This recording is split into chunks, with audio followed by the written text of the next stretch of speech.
We are the Nerd Eternal Network.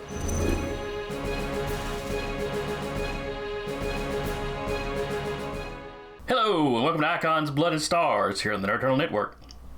I'm your GM for the day, Jason, and with me will be Taylor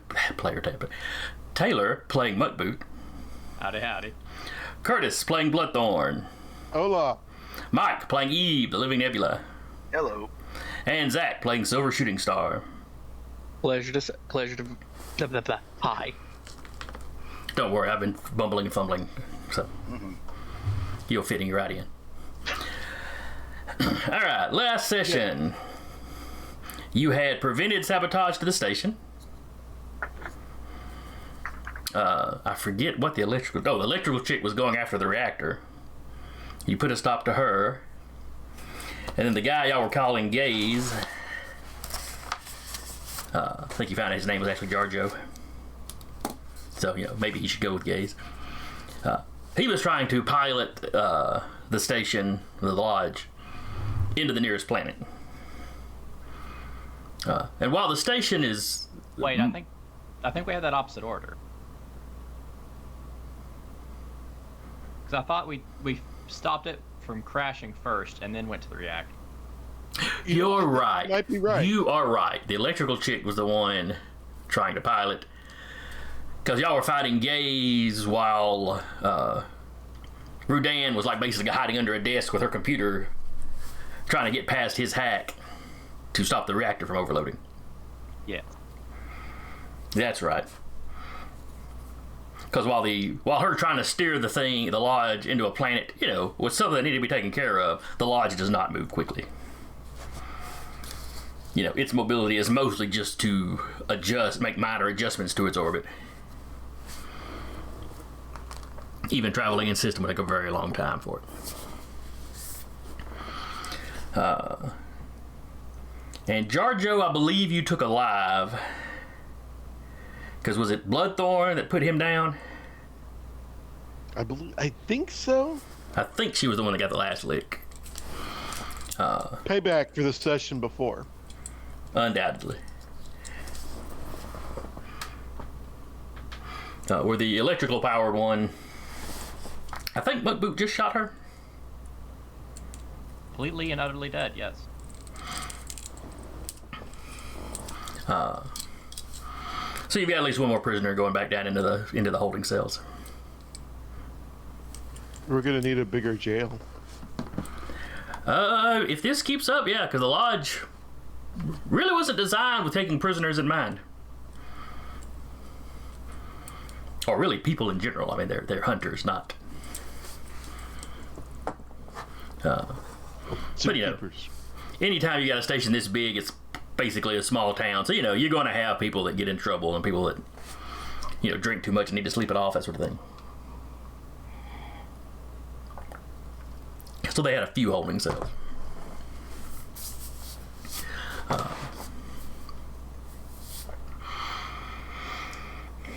Anyway, but once that was finished,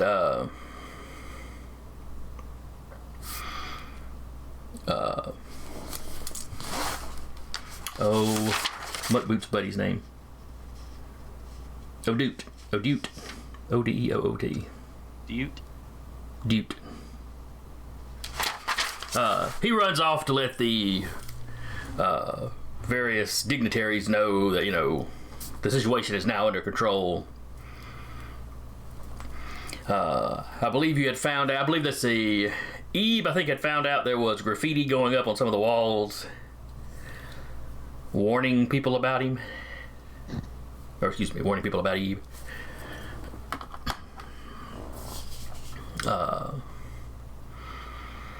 Let's see, Eve had noticed that he was under observation by members of the Omnot, I believe that was the race. Yes, race scared of Eve. Omnot. A-M-N-O-T.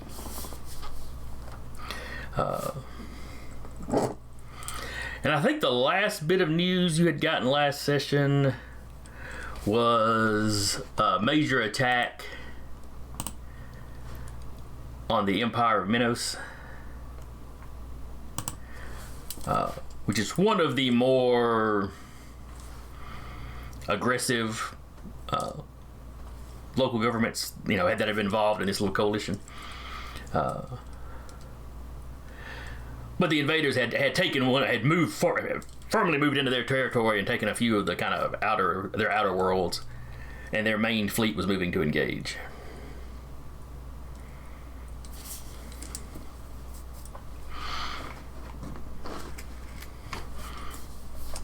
I believe that was kind of the big news that you had received.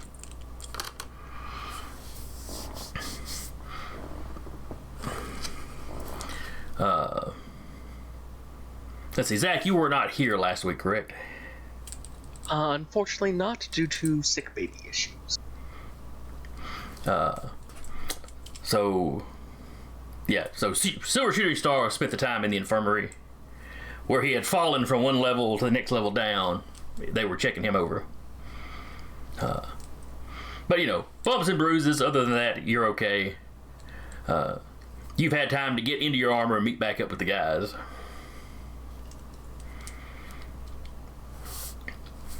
Basically, as Lodge Security is taking Jarjo down to the holding cells. Within the next 30 or 40 minutes, they get him roused back up. And patched up. He's not too bad off, but he was in a fight. Mostly he's just dealing with exhaustion from Bloodthorn's life-draining attacks. Or energy-draining attacks. She's a little disappointed that doesn't leave a bruise.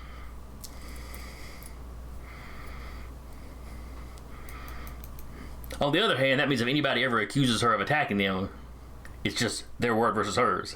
That's right.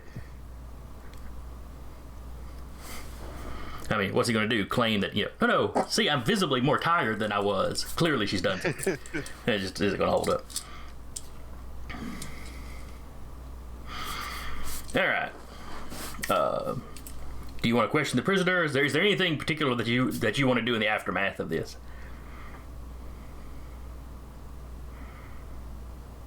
Honestly, yeah, just see if we can pump them for information and see how they got plans for the station. Okay. Well, you knew from speaking with Grouts, who was the kind of mantis man. Though in his cell he seems very calm, and his little mantis blade arms have reverted back into hands. But yeah, you pretty well got from him that they were here to basically kill that council. Basically disrupt any sort of organized resistance. Though he didn't seem to know. He didn't necessarily know where his buddies would be running off to, other than just to sabotage. But I think you had, before you called her to, defuse the station before it exploded, I think Rudan was working on one of their gauntlet things to try to, get their information out of it. Either her or one of the other Starforgers. Since the Starforgers are basically this coalition's tech department at the moment.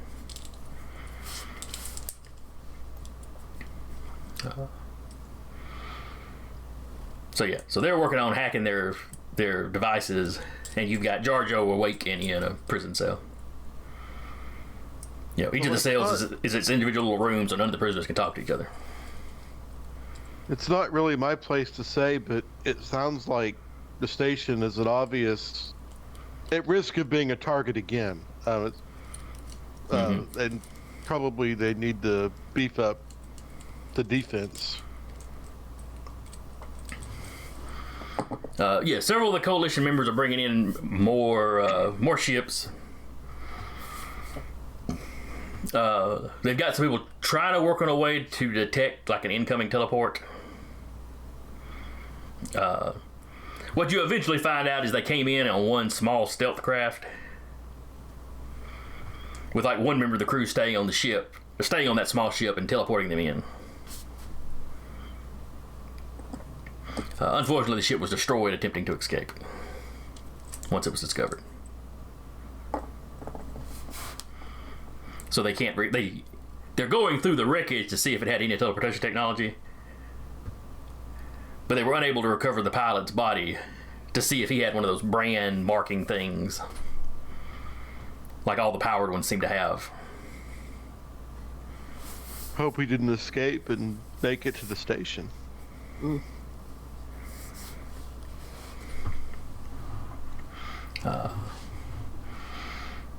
Antidote is where the station has, or the lodge has been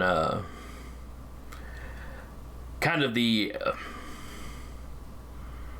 I guess how you could compare it to Ellis Island back in the day. A lot of the refugees have been funneling through here, with staff on the lodge, kind of organizing them as they're sent out to host worlds, deeper into the galaxy, further from the conflict. But they are offloading that job to one of the surrounding worlds. Since the station is since the hunting lodge is going to be such a prime target, you might as well get the civilians out of the way of that. Also, that means less people on the station, so if somebody gets on the station, it's harder for them to hide. So they are, it's going to take a while because there's quite a few people on the station at the moment. But they are working on getting them moved.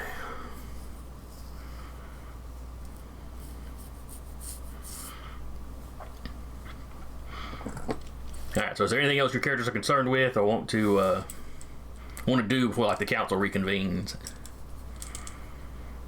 Can I kill the Mandus guy? Odute says no. He's effectively a prisoner of war at the moment. Didn't hurt to ask. I just want to recall something. I believe near the end of the last session, Ebe had asked how the god of the Raiders secured the loyalty of all the peoples that may have been that had been attacked and warred upon before they submitted. And I think I was talking to was Eve talking to Gazer about that? I can't remember. I thought that was the Mantis guy. Oh, the Mantis guy. Oh, Yeah, I know y'all had a conversation with the Mantis guy in his prison cell. Yeah, I for some reason I remember maybe having like a brief talk with Gazer too, because I remember having that question with our first interrogation, but I wanted to hold off, and then the system the lodge attack started happening again, and so I made a point to get that question in near the end of the session, and I recall one of the two raiders telling Ebe that something along the lines of first of all, what was the name of that deity again? I know we got the name for the raider god. This is what happens when I fall behind in my notes. I thought the system was named after him. Yes. Arcgin. Was it Arcgin? Was that the name of the god? Yes, ARCJIN. Yeah. Okay. And I think the answer was something along the lines of Arcgin building a better world for them. Is that how? Yes, he improved things. Brought them into his fold. Okay. Ended suffering, war, yada yada yada. Yeah, he just proved them to be better off under his rule than out of it. The transition to his rulership is violent and unpleasant and unfortunate, but omelets and eggs. Okay. Oh, right. Okay. I just wanted to make sure I was remembering that correctly. I mean, that is going to. Mm-hmm. I was gonna say, when you have no free will, all the pegs fall into place. Yeah, exactly. It's amazing. I will say that's weighing heavily upon Eve's mind, but given the crisis and the outburst of fighting with the Minos, Eve's going to just like digest that for a while. Let that swirl around in Eve's gaseous mind. But see, y'all had also talked, the way he talked, it figured out the whole, well, their philosophy talks about everybody being equal. The dominant species y'all have been encountering so far, the bluish to greenish humanoids with the pointed ears, they seem to have a higher station. Though the Mantis guy was claiming that was less of a privilege and more of a responsibility. Right. With that insect species that Grotus is from being kind of like right under them, because as they spread out into space, his people were one of the few that kind of submitted peacefully.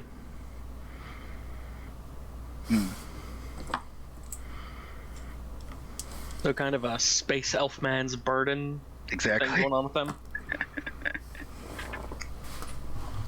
Or maybe being an insect race, they were used to, well, you got queens and everybody kind of under them. This guy's just, up there, whatever.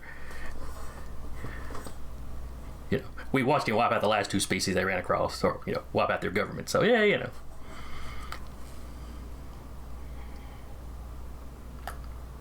Good times.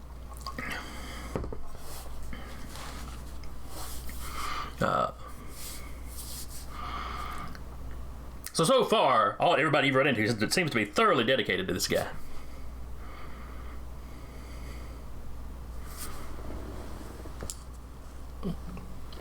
The electric chick was, when she saw how many of y'all were coming up against her, she saw Eve again, who her powers had already proven to be ineffectual against. She was kind of nervously chanting under her breath, "I'll be remembered," or "I am remembered."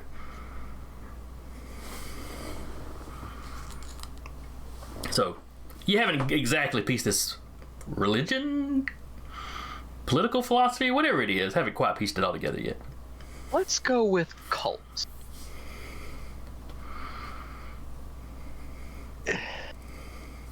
It seems even stronger than that to me. If he really does have, if there's no dissent, and of course we don't know for sure that there's not, but if there's no dissent at all, it's almost like brainwashing or mind control, which kind of, it gets into the culting area, but it feels stronger than people being devoted on their own. Yeah, like a cult of personality going Right. on. Are you of the body?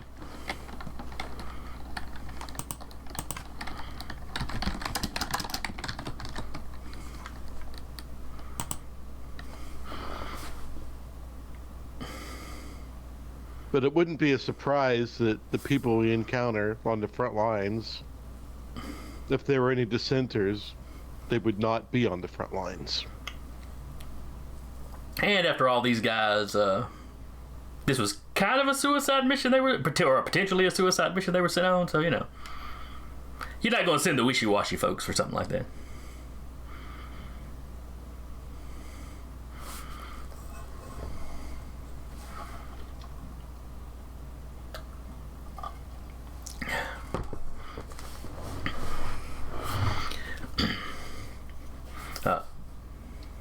But if you want to talk to Jar Joe, he is awake.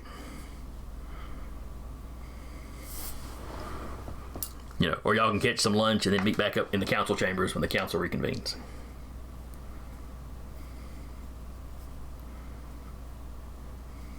I think we can move up to the reconvening. Okay. I'm happy to have lunch.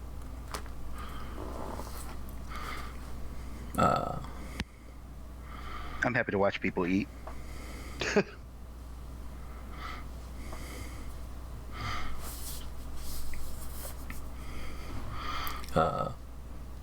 When you're in the cafeteria, Eve, you notice an Omnot individual, off in the far corner,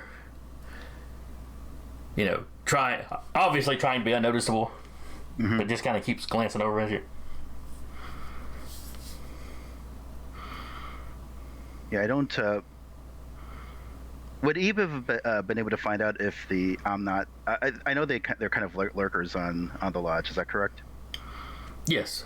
A small population of them has come in with some of the refugees. Okay. If Eve knows where they tend to congregate, I don't know if there's enough time between now and then, but Eve would probably want to. He'd want to.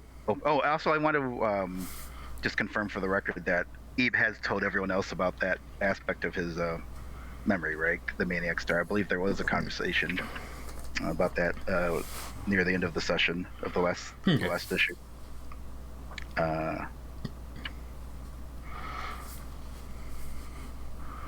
So whatever Eve had not told them before, Eve tells them while they're eating. Oh, right, yeah. But yes, I think you had mentioned some of it. Yeah, because people were curious about the Maniac Star graffiti with Eve's likeness attached to them. So, and Eve wouldn't have been inclined to keep that a secret at this point. So while everyone else is eating, he may just go to where Eve would understand the Arnott as congregating, and would there be any Arnott for Eve to find, or would they be steering clear? They're going to be trying to avoid Eve. But if you head over to that section, are you trying to slip in without them noticing? Trying to get in the general area before they realize you're headed that way? No. Or are you just kind of walk in a straight line? Yeah, Eve would want to try to at least initiate a dialogue. All right, so you walk over to kind of we'll call it a neighborhood, a series of hallways that the majority of the Omnot are in.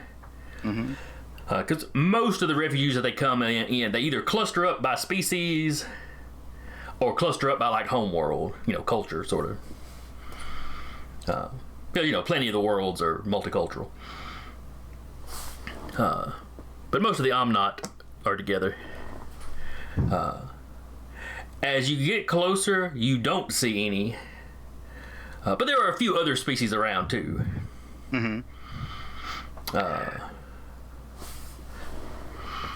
got one, three-eyed, very hairy. Think of a three-eyed Sasquatch. It's kind of what this guy looks like.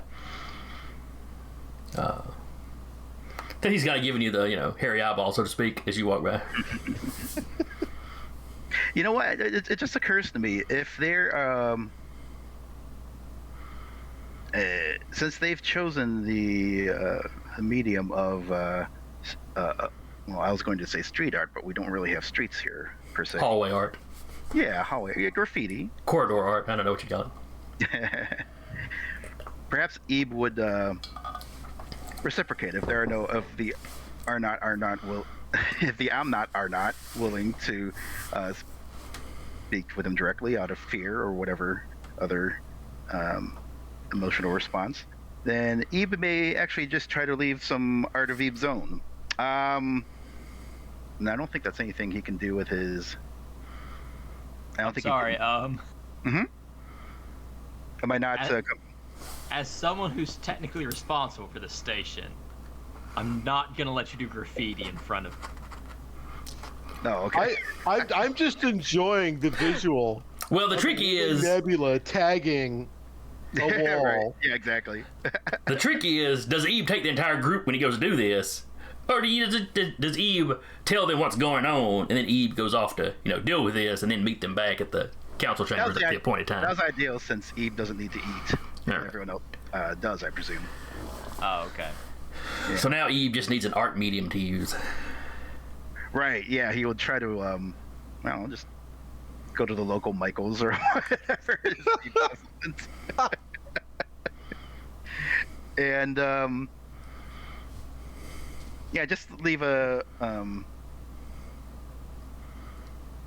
I think he would simply leave maybe not like a drawing, but just like scrawl like on a wall where he understands the I'm not to be known to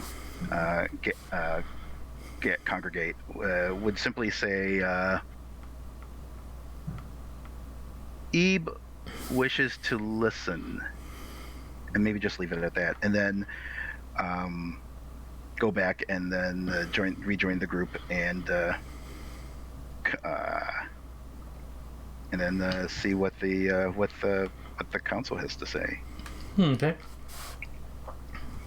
As you leave, you see the Sasquatch-looking guy pull out like a little data pad and take a picture of the wall. Okay. And then he's tapping away on it. Yes, the social media-ing has begun. Like and subscribe. Throughout the night, people come up and steal the wall, so they have an Ebe original. No, oh, right.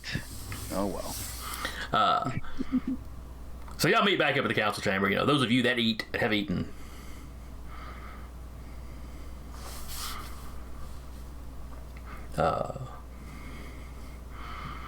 The council comes to session. Y'all are sitting, you're sitting at the table with, or kind of sitting. There's the table. Muckboot, No Debt, Odoot are, sitting at the table proper. The rest of you are sitting kind of, like a seat row behind them. Kind of guests of theirs, not actually Hunter Lodge members or anything. If we're behind them, we can do this. Give them rabbit ears. Yes, you can in fact be rude to the people that you're currently at the station. Quality We won't. rabbit ears. We wouldn't do that. It's just tempting. Ebe could actually stretch his fingers out to look like rabbit. It would be shaped like rabbit ears. I mean, some kind of cosmic rabbits, I guess.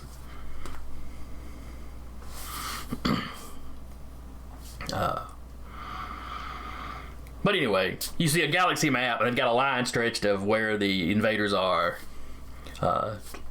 They zoom in on the Empire of Minos's the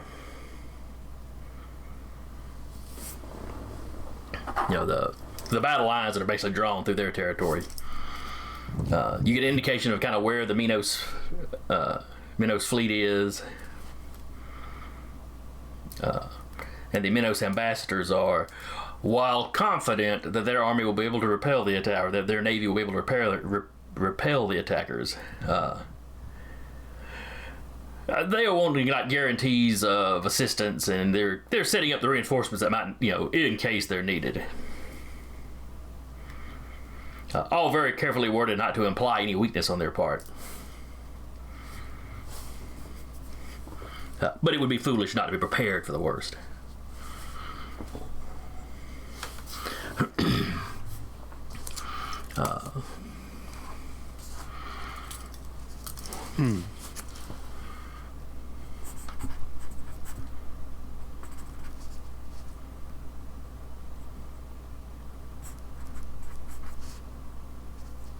Any marching orders for us? Not for you specifically yet. They are planning to make their stand at a system called Karlich. Could you spell that, please? Karlitch.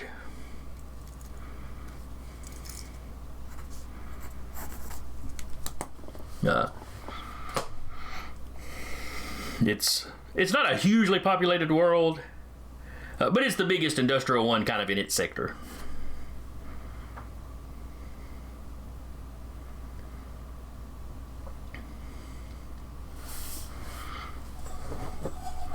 It's a very mineral-rich, system, so there's lots of mining going on.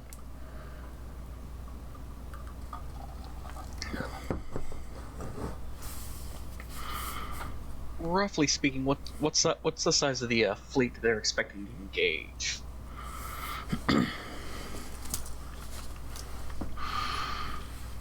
The Minos main fleet consists of about 500 ships.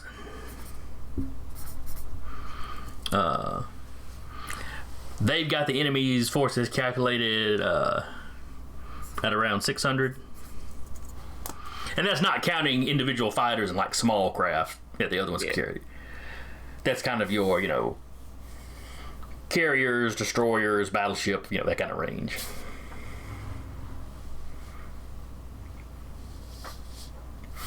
And they've only got a rough estimate of the enemy fleet size. With some people arguing that it's probably smaller than that and some larger,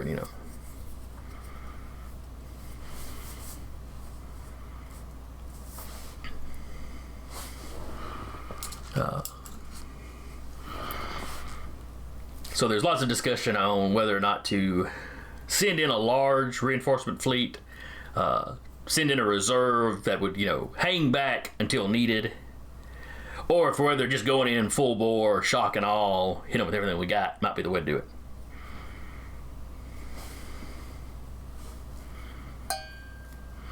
So far, O'Doot has been pretty silent in this one. He's asked a few questions and whatnot, and gotten some clarification, but but the hunters are not a large military force, so they're more useful for scouting and kind of small objective-based sort of things.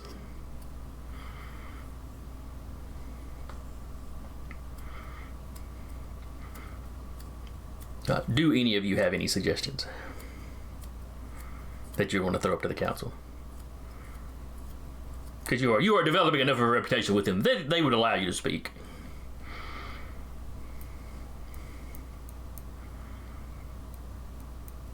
I feel like each would definitely say something, but I'm trying to figure out what that would be. Hang on What are just a some second. other likely targets? Like, what if this is simply a diversionary attack by the part of the invaders, and they're planning on hitting another part of Currently, the invasion wave is a distinct line that's just moving forward across a huge swath. Okay. Like, technically, the opponent is spread very thin. They just outnumber, in general. Like, if we pulled all of our fleets and all of their fleets together, their fleets would be big. We pulled every single thing together. But they're so spread out trying to take everything at once that we're more capable of fighting, I believe.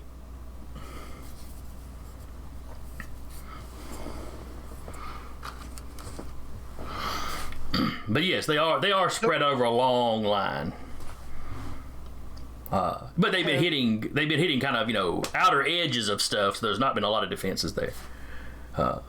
And they have been ignoring the Singularity League. Have we noticed converted people from our galaxy joining their forces as they move further in? There have been no reports of that so far.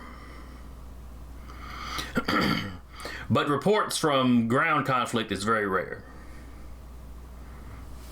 Because nobody has really taken back any worlds yet.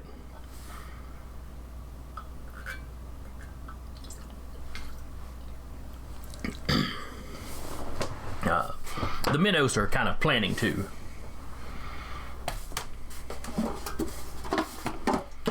If this initial attack is successful,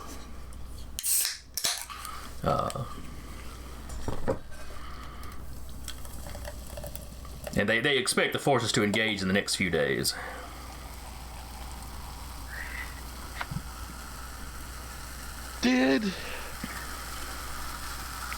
I think we that, did- oh, sorry, Kurt. Oh, my question was: did we determine if their god was a living god or an ideal that I think- they follow? Living was what we got from me wanting to have a violent conversation with them. That's right.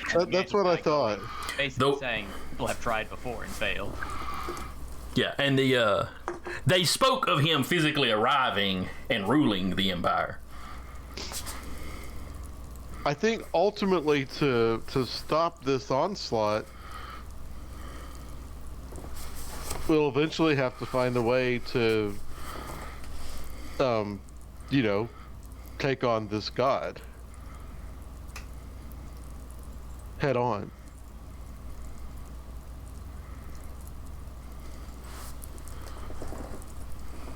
I don't know how we do that yet, but just pointing that out. And if we're here just to do as much damage as possible from a strong front, the best way to bleed someone out is to make them think they only a little bit more. Like if they think, even if it isn't, even if we make sure it's not a close fight, if they think it's a close fight and they'll need a little bit more to take care of it, they won't send everything they've got at one spot.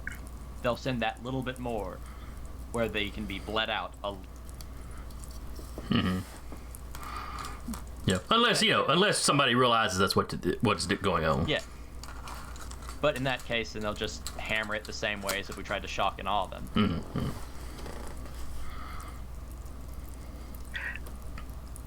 Eve's been contemplating this, and given the conversations that we had in the last issue with the followers of Arcgen, and also given that one of Eve's qualities is full of hot air, Eve will start pontificating on perhaps we should listen to their case.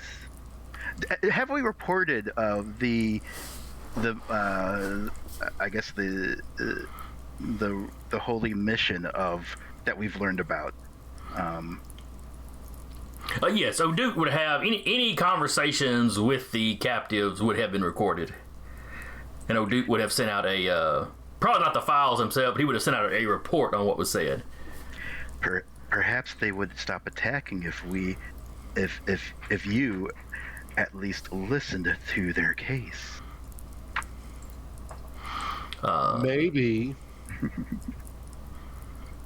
Maybe not fully appreciating, the attraction of free will and all those other mortal oddities of mortal psychology. Well, maybe if some of us showed a willingness to convert, that might allow us a chance to get closer to Arcgen to take him out. When he first starts talking, the representatives from Minos are pretty upset. You get the impression they're about to start kind of shouting Eve down. Sure. But when Bloodthorn starts talking about using it as, subterfuge, they calm down a little bit and they're a little more listening. This is a little more the sort of tactic they can get behind. So they fold their little tentacles up under the chin and you kind of lean forward and listen a little closer. So I've showed you a picture of the Minos. They don't have hands so much as they have tentacles. Okay. Minos thinking Minos thoughts.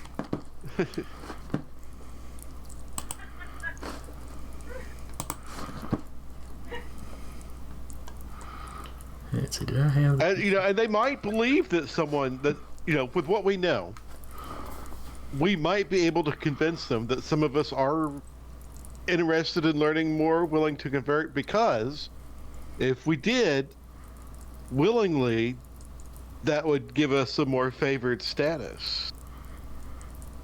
Oh, yeah, right. That's true. You could go to him going, hey, we have spoken to Grotus or, whatever his species is,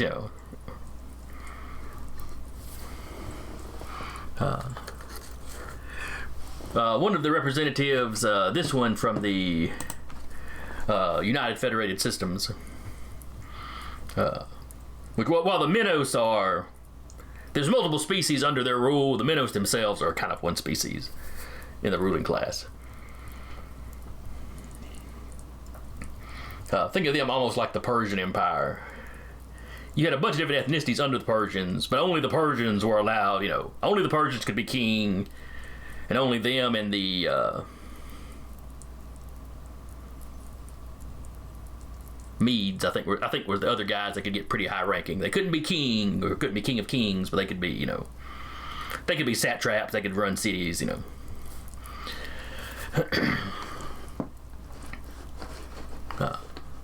where everybody else was just kind of, you kind of serve the empire.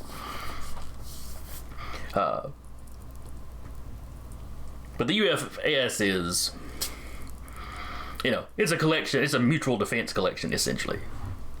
They have favored trading status with each other. They have a kind of a group defense. But one of them speaks up. Would we need to like pick one species?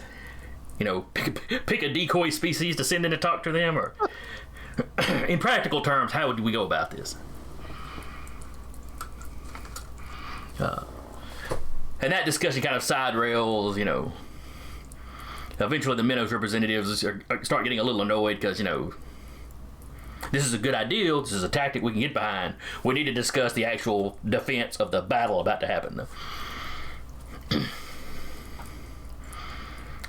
And you start to realize that while they don't want to admit that they really want these reinforcements, they really want these reinforcements. I think right now the best bet would just be to send a small reinforcement. Just going off of Muckboot's recommendation regarding giving the illusion of the Alliance only really having a small amount of forces that they can actually send out in combat.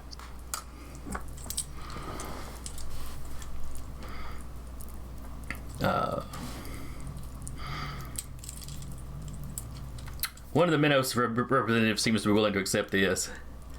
Though the other one questions, would this not be, if we imply that our forces are smaller, would this not be encouraging them to continue attacking our empire? Did they need encouragement to attack everywhere? Do they need any encouragement, period, to attack everywhere all at once? Of course They believe not. themselves to be the single most important thing. Of course not. Continue whether or not. Well, of course they'll continue to attack everywhere, Hunter. But if you pool a weak force in our empire, it may encourage them to hit our empire more. They're going to keep hitting your empire either way. He leans his head back, his eyes kind of narrow. One might almost think that this is an attempt by all of you to use this invasion as an excuse to weaken our empire, to leave us weaker after these invaders have been routed, to leave us in a weakened state, to be preyed upon by the rest of you. Which, other representatives are kind of like, face palming and rolling their eyes. You hear one. The desire, we would simply leave you deserted. We would not play subterfuge. You have an enemy you'd have to fight. We wouldn't have to subterfuge it. We could just leave you to die. We are not going to do that. You may not be the single most agreeable species in the universe. You deserve to exist the same as everyone else. We will not let you die. The Minos representative's like, the Supreme Hunter is as blunt as I've heard he is. Though the way he says that doesn't sound like it's an insult or a backhanded compliment even. He's just kind of like, you're blunt.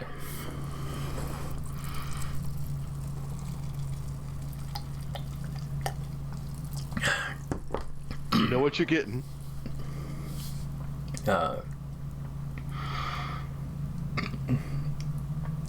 So yes, it's eventually decided on a smaller reinforcement detachment. A big enough force to be legitimate reinforcements. This is not a token force that you're sending out to get shot up.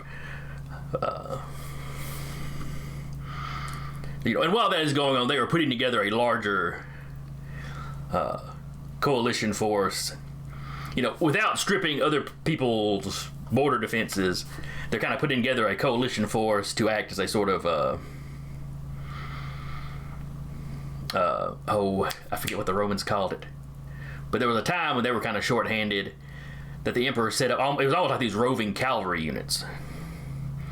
It's like we've got all the regular units here, and then we've got this extremely mobile group that we can just shoot off to anywhere in the empire that needs backing up right then.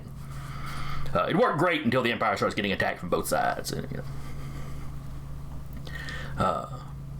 they start setting up a unit specifically of their faster ships that could get wherever they needed to be, in case the push into Minos is a decoy, like Muckwood, whoever it was, suggested.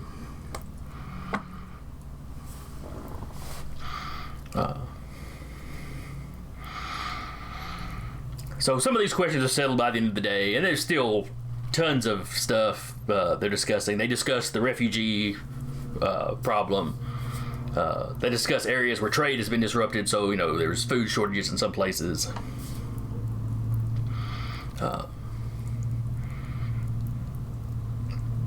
Because with the border worlds, most worlds are more or less self-sufficient when it comes to basic necessities. As you get deeper into the galaxy, in the more civilized, more built-up areas, areas with more infrastructure, you have some worlds that are overly specialized. So maybe it's a largely industrial world, and they do have to import a lot of their food. So as the invaders push in deeper, that becomes an issue.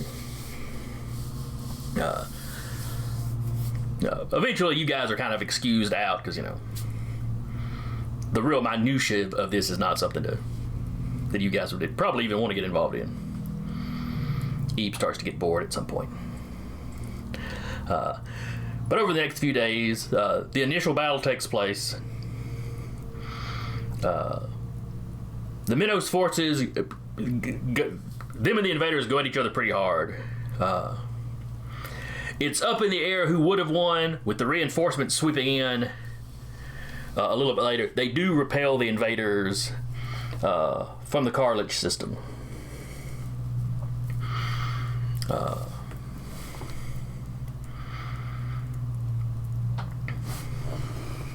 So this is good news. Everybody's heartened. Mukboot, you're helping over the next couple of days. You're helping O'Doot with some of the administrative stuff. You see Count. Oh shoot! What was his name?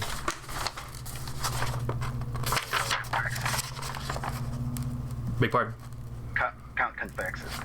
TeknoAXE. You see him at a distance. There he is. I found his sheet. But you've been here long enough, you almost get the impression he's ignoring you or avoiding you.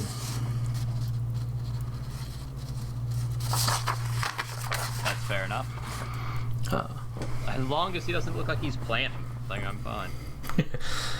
I only ever see him standing in the corner, drumming his fingers together, staring at me. Occasionally mouths soon, and that's it.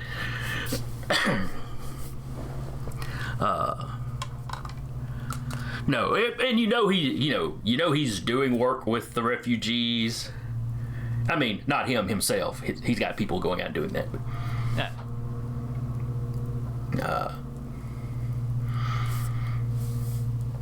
He is going around talking to a lot of the other hunters, but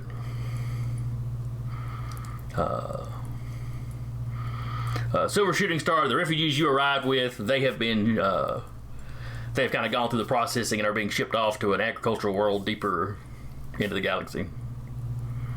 All right.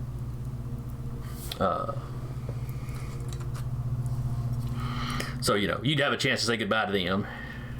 Yeah, just head over to the ones I knew a bit more personal than the others. And just wish them well and thank for yeah. Well, they tell you this. You are certainly welcome. You were a great help getting them off the world. They appreciate that. You're welcome to come with them if you want to. If you want to avoid the front lines of this war. I think the wages of my life point me to here. I'm afraid. If you were trying to put violence behind you, is this really putting it behind you? Right. No, but I mean, they're not arguing with you. They're just kind of, the philosophy. Yeah.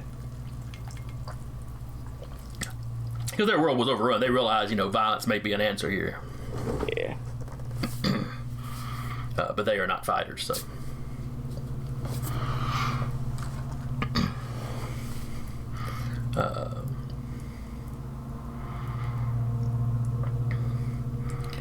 Eve, you are left a message. Okay. Despite the whole not eating and probably not sleeping, you still have quarters here. Sure.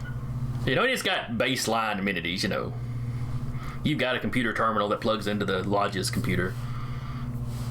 And you receive a little video message. The being that pops up in the window, it's that same furry individual that you saw in the hallways. And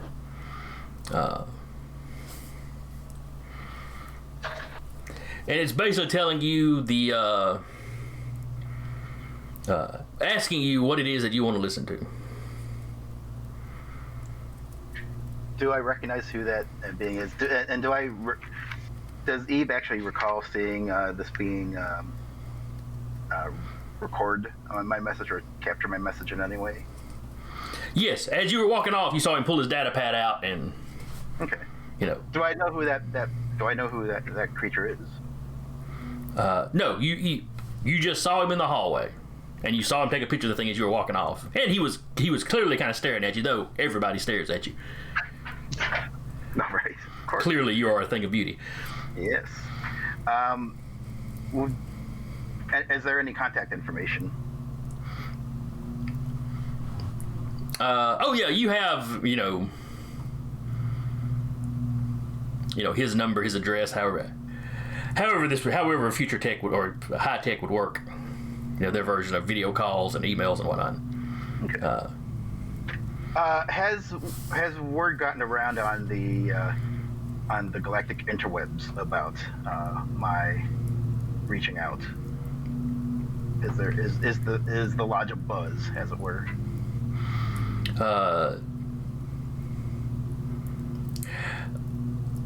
Among the Ebe watching sites or Ebe watching forums, or however they would do it, the Ebe discourses. Yes. Yeah, the message, it's a big deal. Okay. To the common person walking the hallways, if they're buddies with somebody that's into the whole Ebe thing, maybe. So, but it's not a secret in any way. I mean, it's not. If somebody looked up information on you, they would find out you had left a message saying you wanted to listen. Ebe would guess that this individual is who got that buzz, as it were. Does this being leave a name?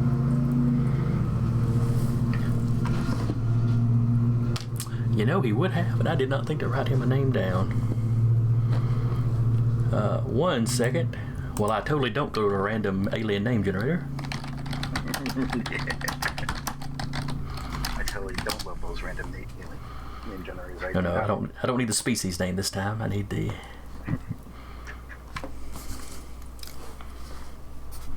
Lurorg, Lurorg.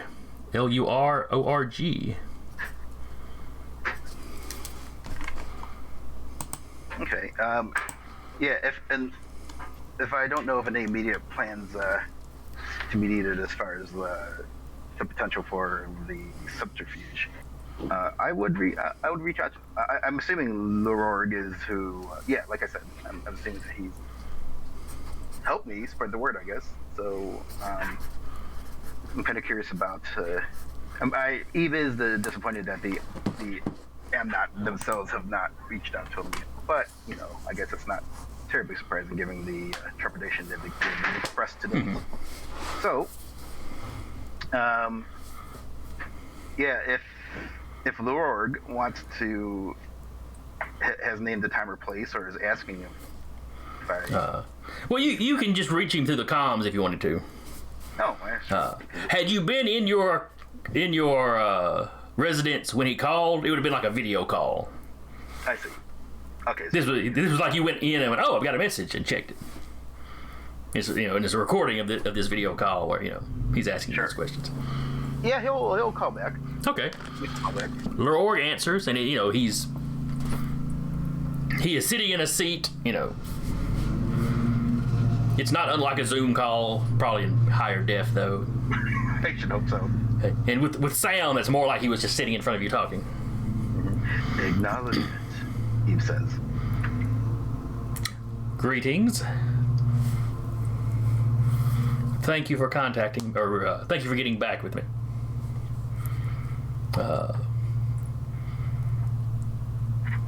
You have. I am. Oh, Sorry, go ahead.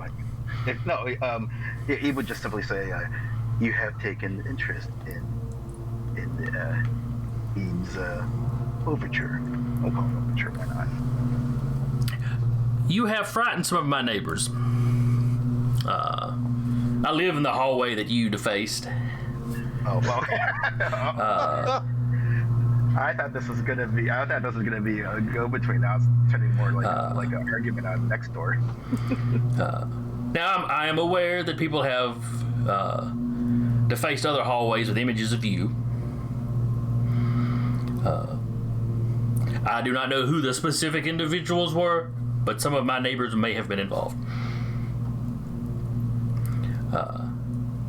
So I understand that this was likely an attempt to start a communication with them, a dialogue perhaps. That is correct. But they are very trepidation.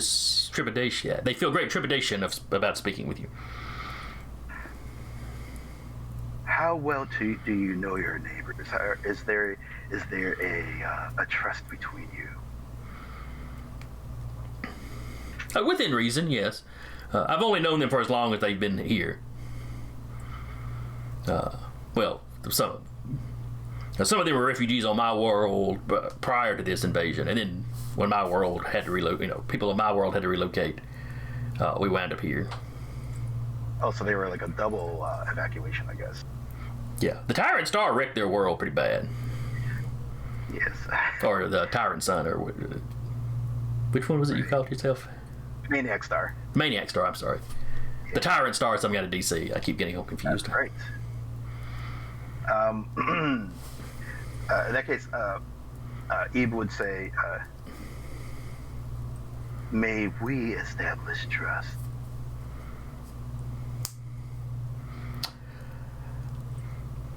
They have some disturbing stories that they feel you're involved with.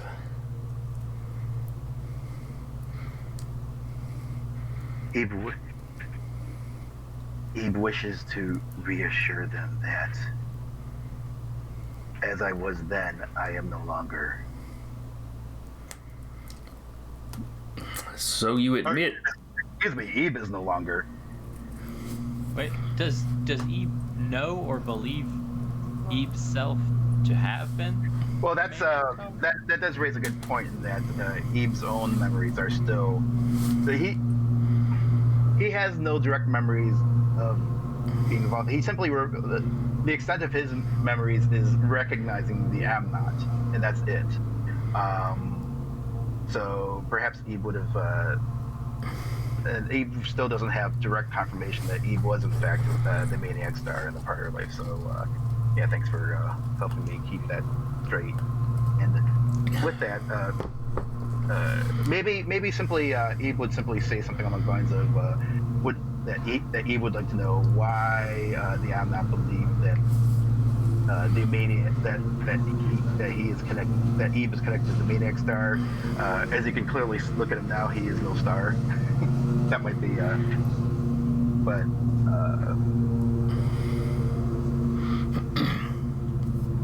so that might, I think that's going to be what he relays to Lororg.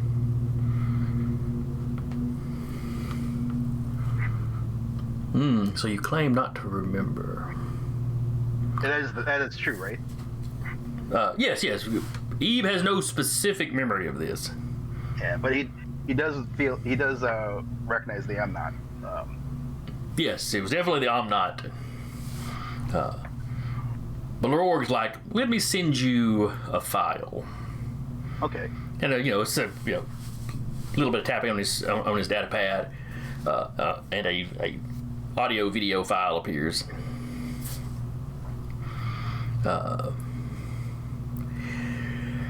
There seems to be the people you see in the video are definitely Amnot.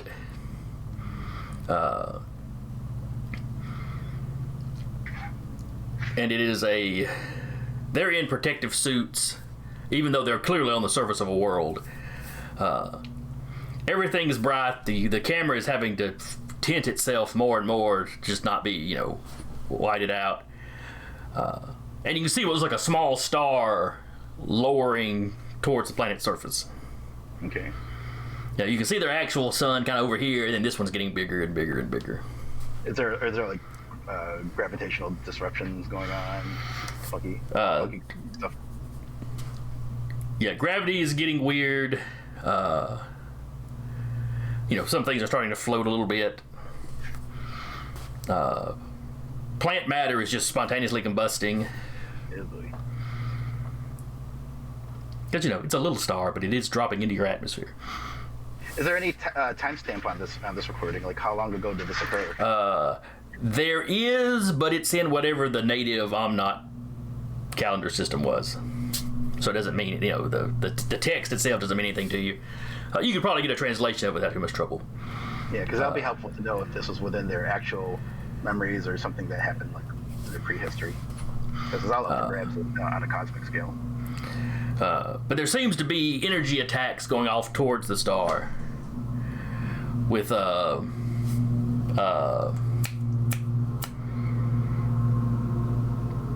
little sunbursts coming out and hitting.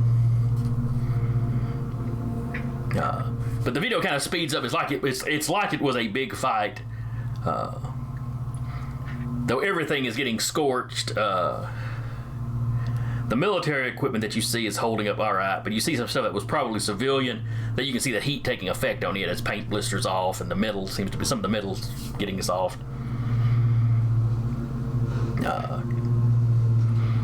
But the star itself, or the Maniac Sun, seems to be getting dimmer.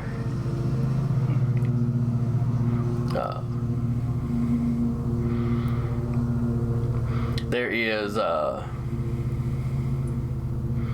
it sort of turns redder and begins expanding, which wipes out the video that you're seeing. Right. The file keeps going, though. It cuts to an orbital view from a ship. Clearly, this is out of the view, the main view screen of a ship.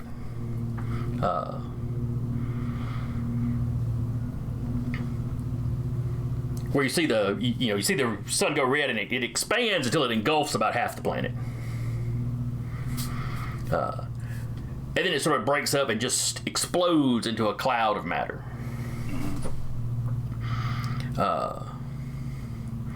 The ship that this recording is coming from is like racing ahead of this wave of material.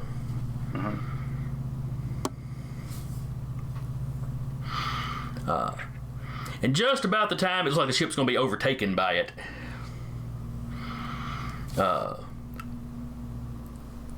another ship just kind of appears behind them. As this wave of gas and matter, there's lots of light. It looks superheated. As it reaches this new ship, it stops. It seems to start folding into, almost like it's being sucked into the ship itself. Oh. As the video zooms in. How massive is the second ship?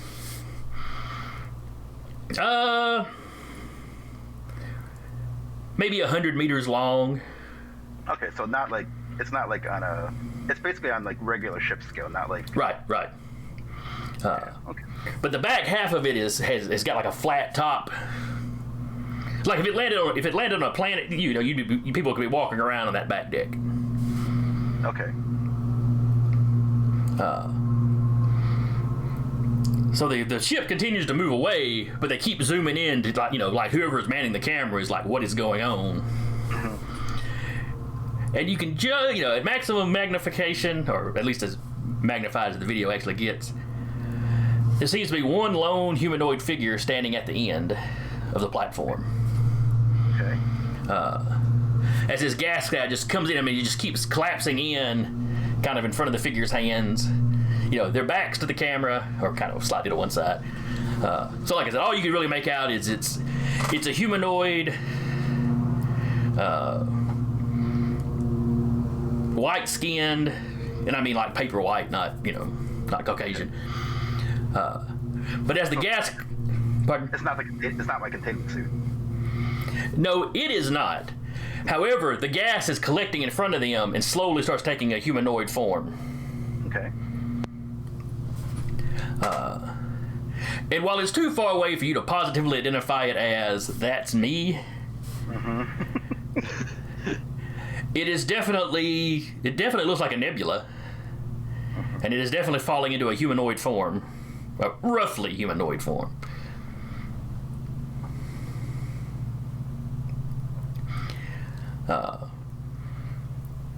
And then, you know, you manage to make out that detail, and that's about the time the ship jumps to light speed. It actually, you know, is actually gone. Yeah. The video cuts off at that point. Okay. Ebe feels like he may just have watched Eve's birth, his baby video.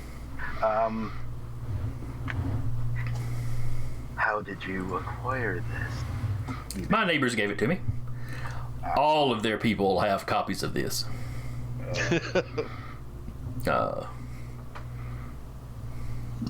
That ship and its crew have been dubbed the hindmost. They were the last ship to jump out of the system, to successfully jump out of the system. Okay, so that's not where the gas was. This was the one that was escaped. That one that like. This is the one that did the recording and got away. Gotcha. The hindmost. It was the last kind of refugee ship. Well, it wasn't refugees. It was the last of the military getting away after they put up the last of the fighting they could do. Perhaps it was devoted to like a rear guard duty with that kind of thing. Well, they got dubbed that afterwards.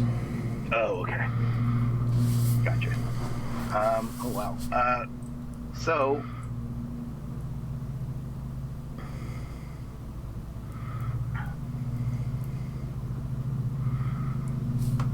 I think Ebe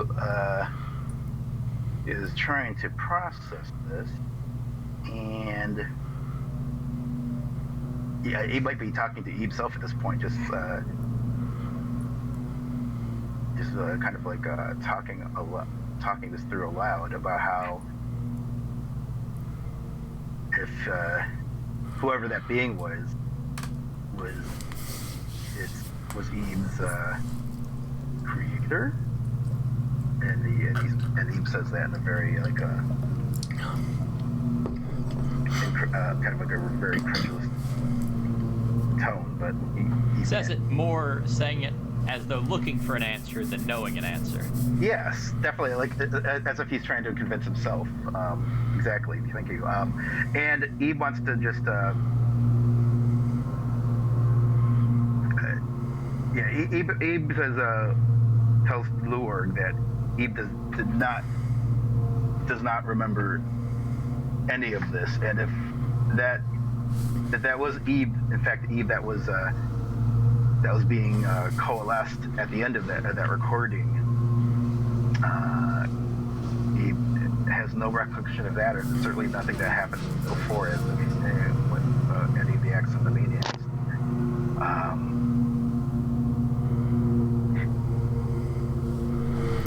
Luorg's like, what is the first thing Ebe remembers? Well, that's a good question. We've never figured that out. Yeah. Do I need to come up with something now? Just like a first memory? Well, you know, if you want time to think about it, you don't have to. You know, Ebe doesn't have to actually answer him. Okay. Yeah, I think I have an idea, but I want to propose it to you first. Okay. Because it could yeah, it's well, I guess I may as well. Let me just bounce this off you now in during the game session, if you don't mind. Okay. One thing that had occurred to me as we were trying to come up with ideas for our cosmic arc of story is that I never worked in the origin of Independence Ray. If you recall, my Independence Ray character was a pilot who had collided with some kind of UFO, and that's how he gained his light powers. And I always had in my head that this was definitely something of extraterrestrial origin, but I never really thought much beyond that as to what those were, what they were doing here, why did it, react to Independence Ray the way it did to get superpowers. And I'm wondering if these entities could have, be related to like these could have been like the handmaids or the servants of cosmic creation in some way. some kind of like, you know, light-based entities that kind of oversee the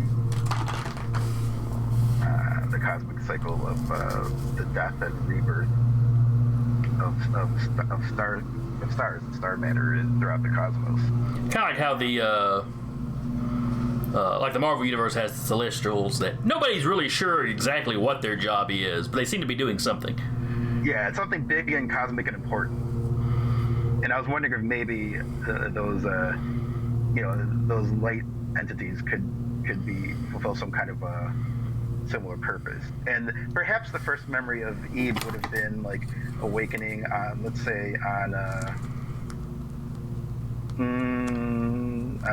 either like a deserted asteroid or, you know, even just like a regular planet at night, and just seeing those light entities swirling over, and then zooming off into light speed. We can do that. Yeah, then maybe he just awoke. Let's say he was on a pretty. What would be like what would you call the center of the known cosmos? Like, what's the most no pun intended, cosmopolitan planet in known space? Is there an equivalent of Coruscant? Not like a one planet that rules everything, but just the planet where everyone goes to. Is there something like that? Yes. You know, the galaxy is a big place, so you can have these huge empires, but they still don't rule anything nearly like everything. Sure. But it's one of those planets. Maybe a planet like the hub of like hyperspace paths or whatever.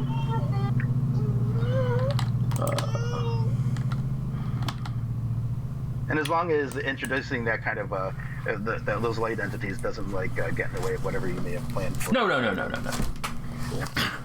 Let's go with that then.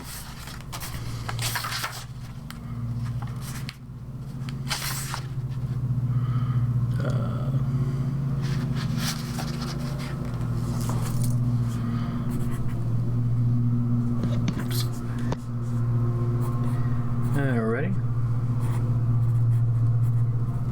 And I think he'd relay that to the Lord.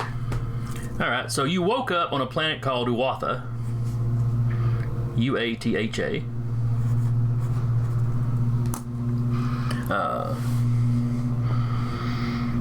Which lays claim to being the birthplace of the first intelligent life. The species that lives there looks pretty baseline humanoid. You know, bigger, stronger, tougher than, than baseline humans or baseline, whatever Bloodthorn species is, or Silver Shooting Star species. Very much more than mortal. They age so slowly as to almost not be aging at all. Though their species has old folks among them, so clearly they age some. More primitive species often look at them as gods. If we continue our Marvel analogy, could these be like something like the Eternals? The Eternals, the movie version of the Asgardians. Okay. They've got a very mythological vibe to them, but they're out there in space. Okay. The New Gods from DC would be another good example, but those were basically just Jack Kirby going, well, I don't work for Marvel anymore, so I can't do the Eternals, so I'll go over here to DC and do the Eternals and call them something different. Because Kirby liked to play around with that mythology type stuff. Sure. Nice. So that would be the answer to Lauren's question. But yes, you woke up, Yeah, I feel like he would be pretty trustworthy since he seems to live something of a charmed life existence. Since everyone kind of holds living nebulars for the most part in all. So yeah, you'd woken up on that planet with these light beings swirling around you and then taking off without really saying anything to you. And then the native Uathans, they show up, and you were a novel. They were not in awe of you like a lot of people. They were respectful, but not quite as awe-filled. And they explained to you that you are a living nebula, and So they're the ones who kind of taught me. the basics that you know is what they told you. Nice. And your people serve a great purpose, in the cosmos, but they didn't go into a lot of specifics on what that purpose is. They were confident you would discover it in time. Yeah, maybe they're the reason that Eve is just as like a raving psychopath. They like super spoiled rock star. They are on their original home world. They are peaceful, but it's not that they don't have enemies or Their society has mostly expelled the kind of darker elements. Those elements have their own world. Sure.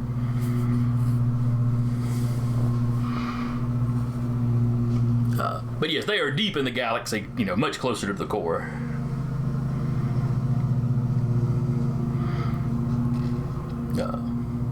Close enough to the core and all the increased radioactivity and flares and whatnot.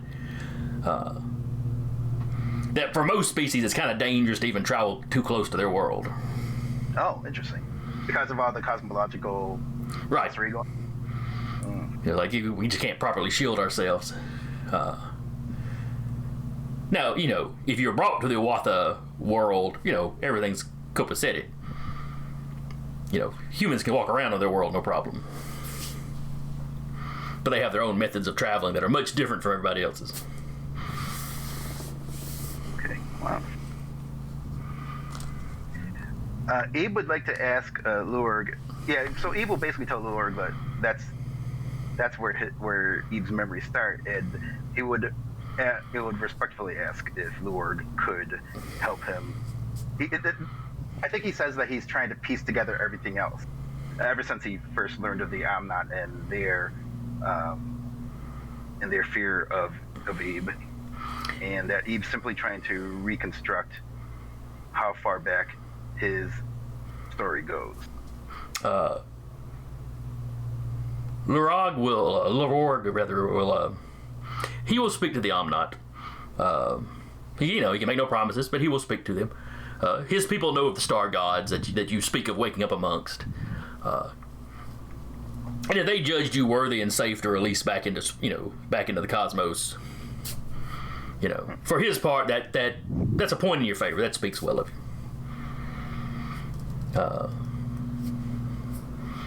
The Omnot are afraid that you are this maniac star. So is Eve. He doesn't say that, but Eve's afraid of that too.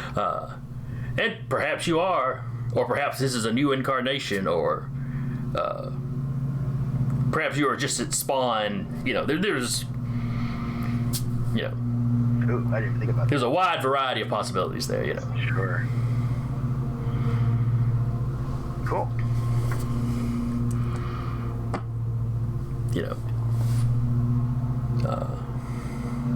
He was but a craftsman among his own people, so he is not, he's not an expert in these sorts of things. So, as Eve matures, could he condense and become another star? Nobody seems to know what the life cycle of a living nebula is. That seems like a possibility. In fact, even the people that know of living nebulas, they have a limited amount of information, and nobody knows where they come from. I will say, as a player, that's something that has occurred to me as a possible endpoint for Eve's arc. Is that nebula, even in for real nebulas, it is their gas that can sometimes coalesce into forming other stars in the rate. Though generally a nebula can form multiple stars, not like they all fall into one. Yeah, well, that's true. Yeah, because they are really, really big. Yeah, but it does occur to me. But if you're a living nebula and all that gas is connected by something, it's true. Yeah, and he already condenses down to a very small form. Yeah, very small. we might need to retcon in some kind of like extra dimensional component just to explain like how it's even possible that much gas even compressed to or maybe even exploded full size. Maybe E would be a very small nebula. That too. And he has to grow into a larger one, at which point, who knows? It may not be full, yeah, that's right. He may not be the full note. And maybe the full story will be outside the scope of these 10 episodes, Coming soon to a limited series near you. In the cosmic scale, it'd have to be told by our great grandchildren. When we do a, Legion of Superheroes knock all thousands of years of the future, maybe we'll cover it then. That's a good idea. Season 4. The main villain could be Eve, the Maniac Nebula, or something. Who knows? Oh boy. All right, so you have this conversation with him, and he agrees. I will speak to these people. See if they're willing to talk to you or help you piece together. This video is all that he knows of they've got, but he'll ask around and see if they've got more information or anything else.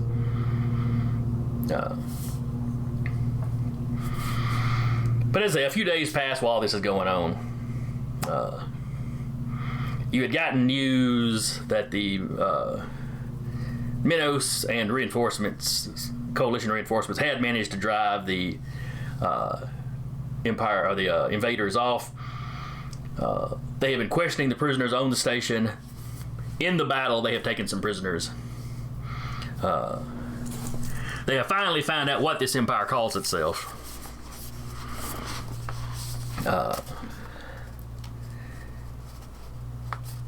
They are the Magellanic hegemon of Urim. I'm not going to try spelling all that. I'm just going to cut and paste it into the chat. Both on Roll20 and in Discord, just to make sure everybody gets a chance to see it.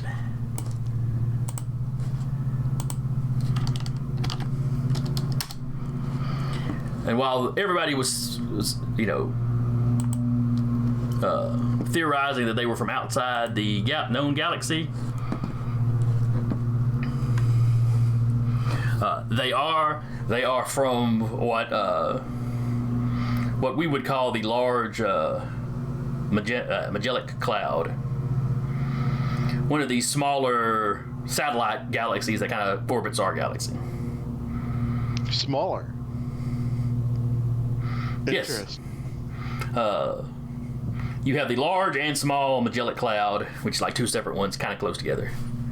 And you got one called the Dwarf, something other that's probably the closest.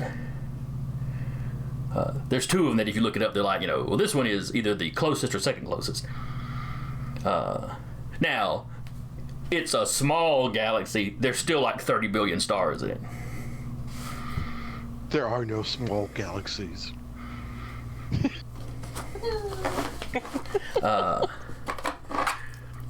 But according to the captives, this hegemon controls their entire galaxy. All 30 billion stars are under their domain. Not that they would all have life on them, of course, but...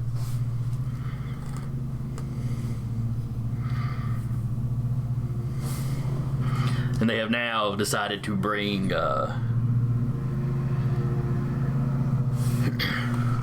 their way of life, bless your galaxy with their way of life.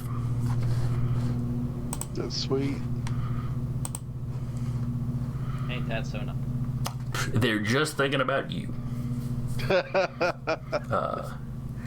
From comments, a couple of prisoners say there's been an attempt to export their way of life to the smaller Magellan Cloud that didn't work out, apparently.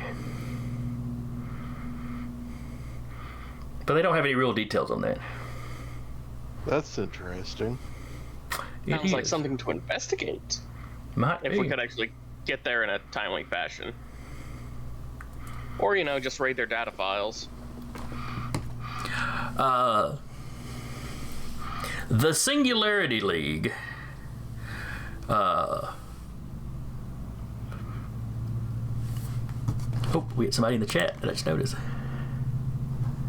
Hello. Oh, and they post information on the Magellan Clouds. I hope I'm saying that right. Irregular galaxy that shares gaseous envelope and lies about 22 degrees apart in the sky near the south celestial pole. Yeah, I think they are visible down there. Thank you. Thank you, Cynical. Yeah, I think that's how you pronounce that. There's lots of extra Y's in it. Oh yeah, we got a few people listening. Or watching, I should say. Happy to have y'all. But as I was saying, the Singularity League, they know of a culture kind of on the other side of them, so, well away from the invasion. Basically unknown to any of the other cultures here in the this coalition. But a culture they're in contact with on the other side of them has had contact with this lesser cloud. They have some sort of Stargate sort of thing set up. Really? That is awfully convenient. I think it would behoove us to find this culture and take advantage of their Stargate.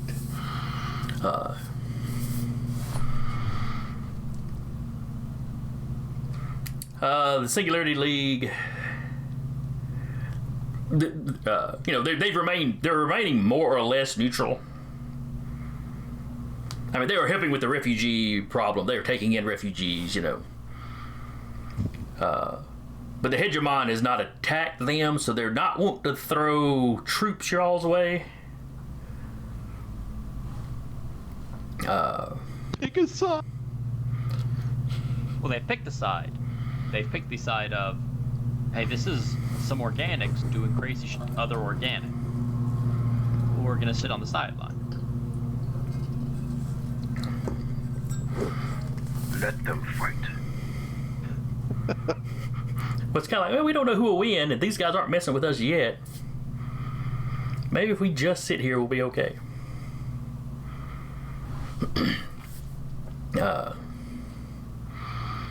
And there's some discussion of maybe we should send somebody by, somebody that way to communicate. And Singularity League it's willing to allow this. We would allow ambassadors. We would help ambassadors through our territory, and help you negotiate with this other culture too. But talk of that gets put aside when news comes in from at the end of the week from Cartilage. Communication with the planet has been lost. The main fleet that was still in the area was forced to retreat. An enormous ship appeared.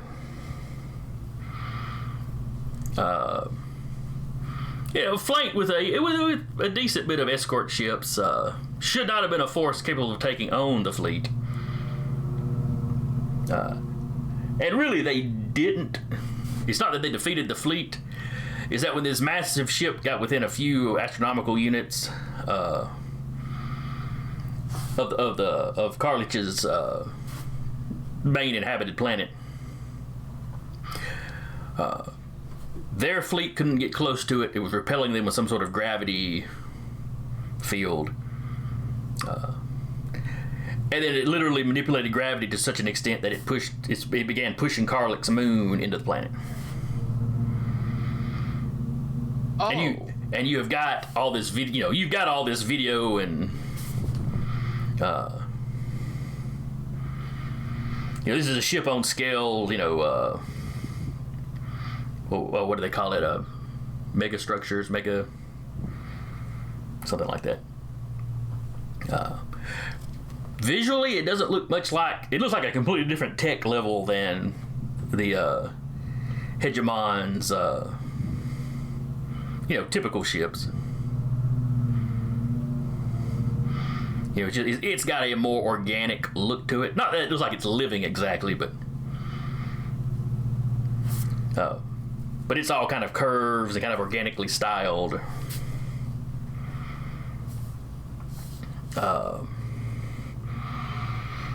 And essentially, once the moon struck the planet, the fleet just sort of peeled off en route.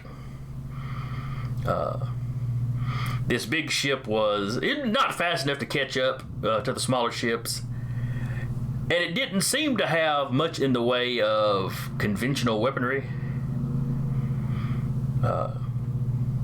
It simply had gravity fields that none of their weaponry could seem to get through. And, you know, it could manipulate heavenly bodies, so... you know, they made a couple of attempts at it, and they just kind of bugged out. But also, when it has the single greatest weapon imaginable, you can't really fight it. Yes, and this is causing quite a stir. There's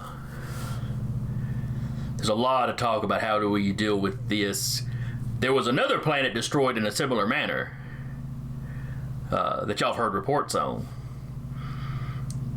But there was no convincing evidence that this was tied to the invasion. It was just something weird that had happened. I think I remember that report. But now there's definitely a connection.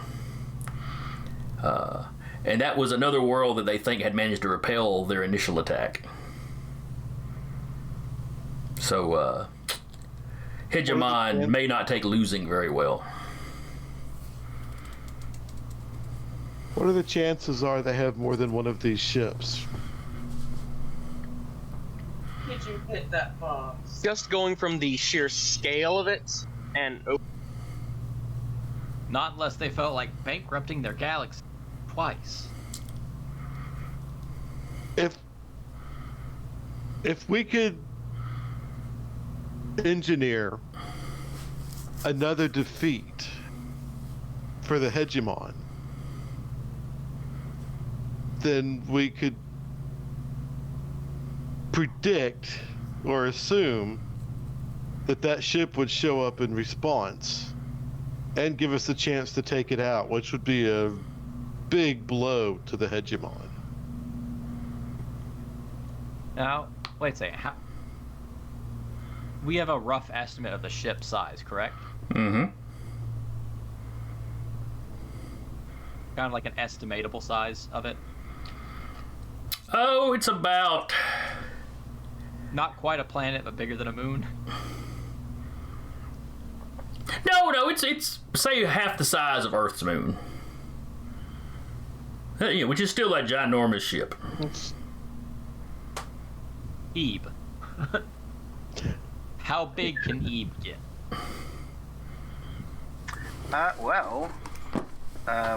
Given that I don't have growth as a power, I would probably have to stunt it. I would have to stunt. I imagine I would have to stunt gaseous form to some degree. And well, you've got 8. You know, you've got an 8 stretching. That's true. But to reach a cosmic scale, or like a cosmic scale, that's going to be at least one power stunt, and who knows what other. That could very well be a pyramid challenge for all I know, according to depending on Jason. Let's see. On benchmarks, 8 would allow you to. 8 allows you to stretch hundreds of miles. Yeah, we may need to confer to the it's for cosmic chapter. Or it may just, but that may just be beyond the, you know, that kind of size may just be beyond Eve's scope at the moment.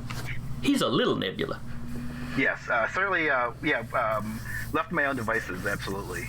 But I'm just kind of curious if is that size even defined at all within current existing icon rules? Because I'm kind of curious about that now.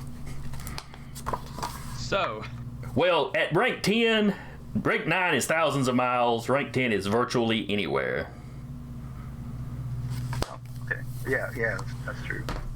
So at hundreds of miles, you could almost cover half the moon.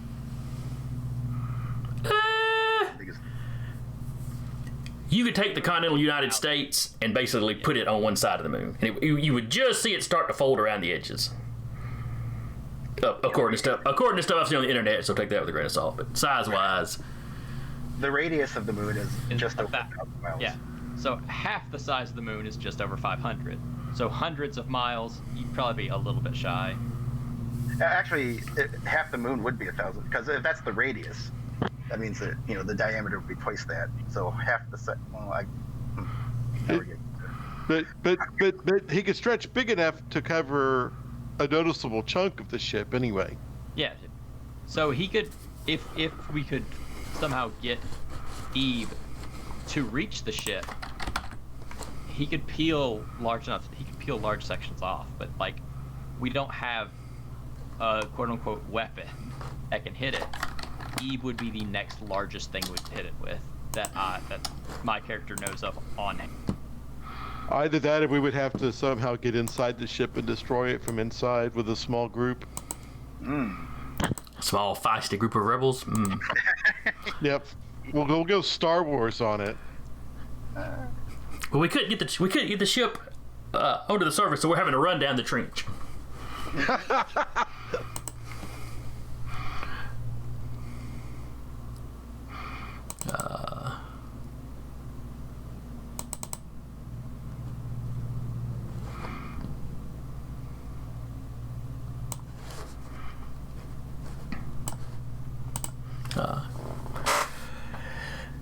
All right, so you have two, I guess we'd say, opportunities.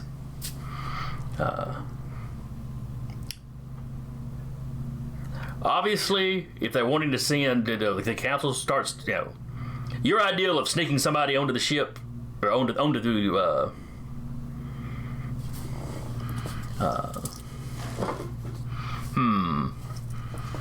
right now they're just going to call it the weapon.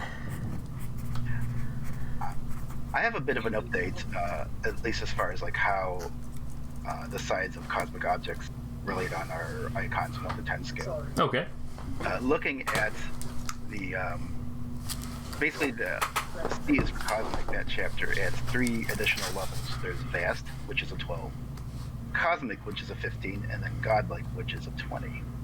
Now, for the quantification of weight, 12 would be an asteroid, 15 would be a planet. So I would guess the moon would be somewhere between 12 and 15. If we wanted to actually, like, yeah, I guess it depends if we're using weight or distances. Distance, vast would be interstellar. Yeah, here, at least according to C versus cosmic, it redefines level 10 as being, stellar. That is virtually anywhere within. Did you just say that? I was looking at the interstellar for vast. Oh, yes. Yeah, and then stellar would be 10 would be anywhere within the same star system. So it depends on whether you use distance or weight to figure things out. Okay. With that in mind, you can do. Yeah, I guess anything's technically useful, right? But I will bookmark the cosmic chapter because we will probably be referencing it later. But anyway, so 2 big things at the moment. Dealing with this weapon, but also going and talking to this other culture that has apparently repelled these people. That has apparently repelled the hegemon at some point. And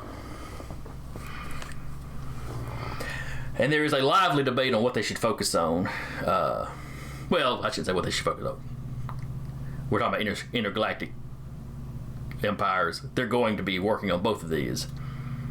The trick is they would like an elite squad to deal with really both of these. And when they start talking elite squad, a lot of people in the chamber start looking over at Muckboot's table. It's like, if only we had an elite squad. You guys have done everything they've asked you to do so far. What do you all think? I'm kind of tempted to say the ship would take first priority, but I don't know. Like, I'm for going to try and get in contact with this other cult over the ship. Just because, we get in touch with them, they might also have information about how to deal with these weapons. We can also have the Rudan and her people working on ways to counter the weapons gravitational. Oh, they've definitely got this. They've definitely put the Star Forgers on that the second they found out about it. Though the Star Forger that tends to be in the council meetings is talking about it would take a baffling amount of energy for them to do what they're doing.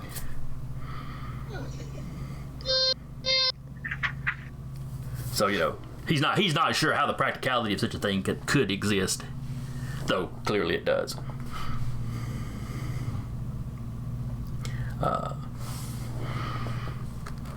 What do the rest of y'all think? Yes. Which of these projects would you want to take on first?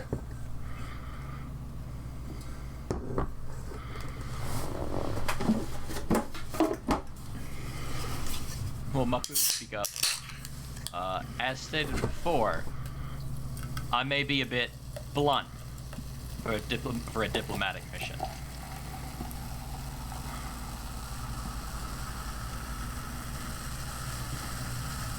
Whereas finding a target, assessing its capability, and hunting it is more within my realm of abilities.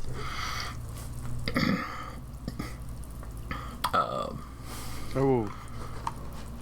No. One of the Federated System guys speak up.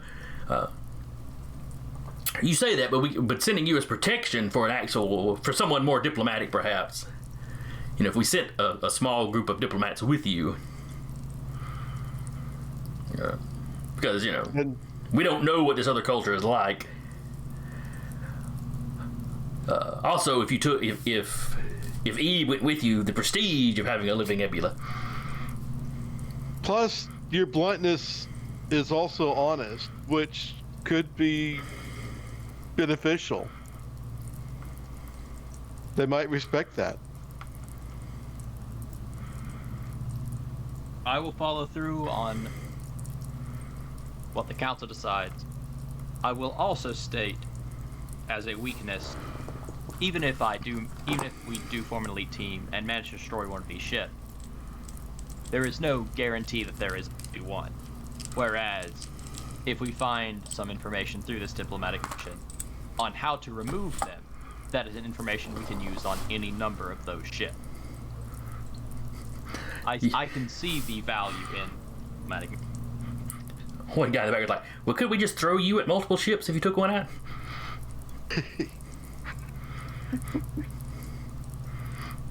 Committing to a suicide mission more than 3 times in my life is not something I particularly have desire to continue. Well, and I may change my vote to do the ship first, because if it was the only one, that might be the way to go. But if it's not, and they are able to counter with an even bigger response that we're not prepared for, that could be extremely dangerous. Come on. So maybe if we can learn a little bit more about them before we take on the ship. Somebody in the council brings up, agreeing that you make a good point, but by the same token, to have a weapon like this, they would likely rely heavily on it. If you manage to destroy it, that might set them back long enough to give a diplomatic mission time. Or we could send you the diplomatic mission now and engage in stalling tactics to give you time. My concern is, what if they've got 2 or 3 of those just waiting in the wings, and they don't bring out the heavy guns until they need them? We annoyed them. They brought out 1, but then we take it out and they bring 3 more in. Well, if they have them, if they have them, we're at the mercy of them to bringing them out whenever. Eve says that if this was something they could do easily, or if they had multiple of these ships, smartest play would have been to use it immediately once and then basically try to intimidate the entire rest of civilization into just buckling immediately, rather than go through all this and then whip out such a monstrous weapon. Drop your bomb and get Japan to surrender. Something like that. Well, yeah. Historically, it was drop the bomb to make Russia scared of us, but yes. Yeah, the point being, that's you do that before the big invasion, because I mean, out of character, I've that's kind of the thing that Genghis Khan used to do. He'd like pick one city, just devastate the hell out of it, and then give everyone else a chance to surrender, and usually they did. Not that Ebe references that specifically, but Ebe suspects that this is something they would not have more of these.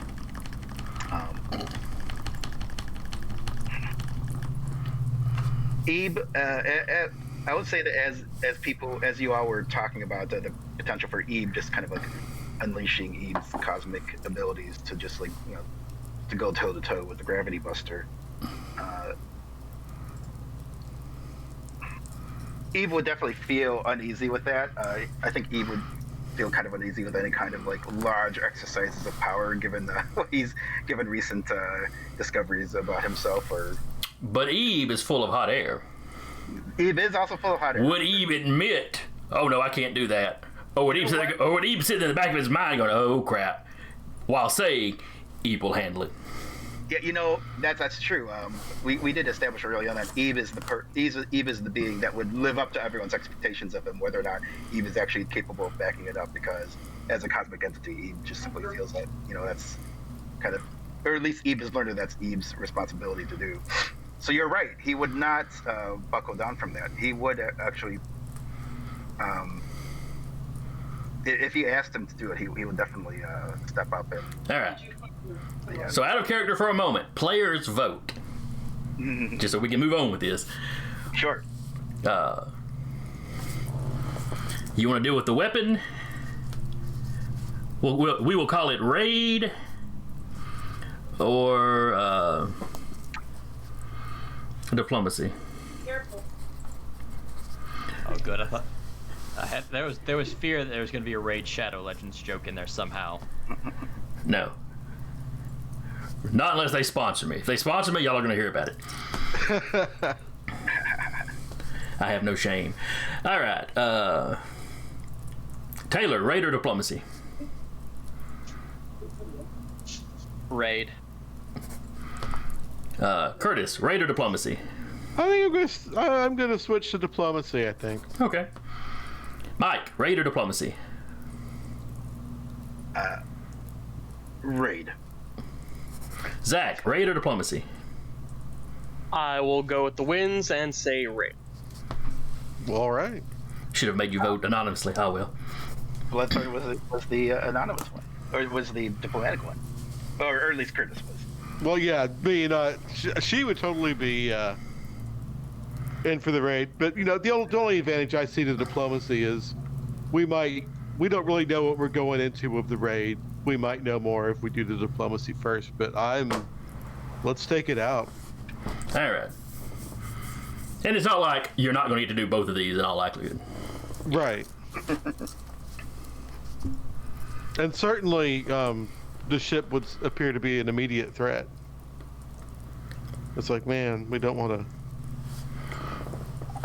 to. All right. So the council starts putting their heads together. The decision comes up that while many good points have been made on both sides of this debate as to kind of what to focus on the most, it is eventually decided to try and take out this ship.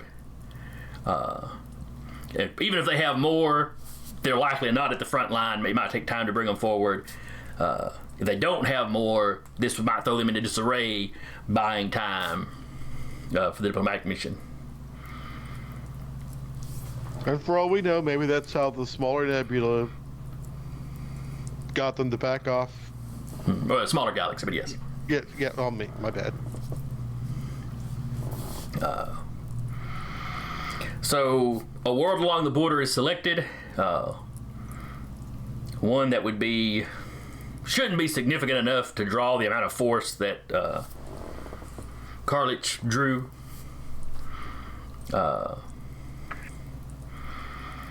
You guys are loaded up on it wouldn't be the Hound this time.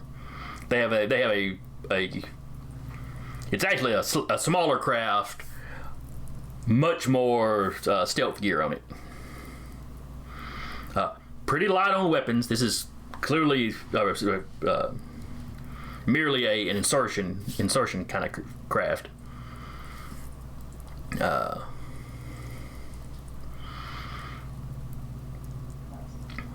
But they will load y'all up on that. Obviously, you four are going. Is there anybody else y'all would want to take on a team? Everybody from season 2. Don't have time to go back to Earth. What's the point of going faster than light if you can't go fast enough to do what you need to do? Light is not all that fast, truthfully. When you're dealing with the cosmic scale. Yeah, cosmic scale stuff. Besides, this is essentially, think like Marvel's Annihilation storyline. They could have gone to Earth and picked up reinforcements. No, this was the space character story. On Earth, they were dealing with the Civil War or something. I don't know. It wasn't as good a story as the space one. It really was.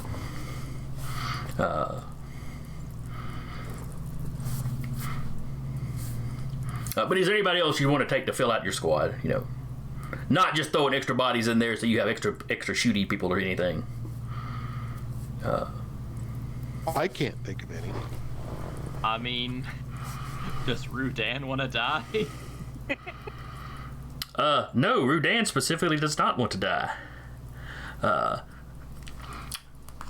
if you ask her, other Starforgers in the area, higher ranking Starforgers in the area, start kind of looking at her. We could knock some time off whatever sentence you eventually come down with. I'm just saying. Obviously, she does not have to leave the stealth ship. It is just information to someone smart enough to use it as fast as possible. Well, now wait a second. Silver Shooting Star's got some tech skills. Maybe he can fill the tech niche. Yes, I could, but I'm not a Star Forger. Silver Shooting Star has shooting in their name. They are on the raid team. Thank you. Strategically speaking, the most vulnerable, well, maybe not the most vulnerable, but probably the easiest way to take this whole thing out is to destroy the reactor or whatever its engine or whatever it has. And we could use her help locating it, understanding how to take it out.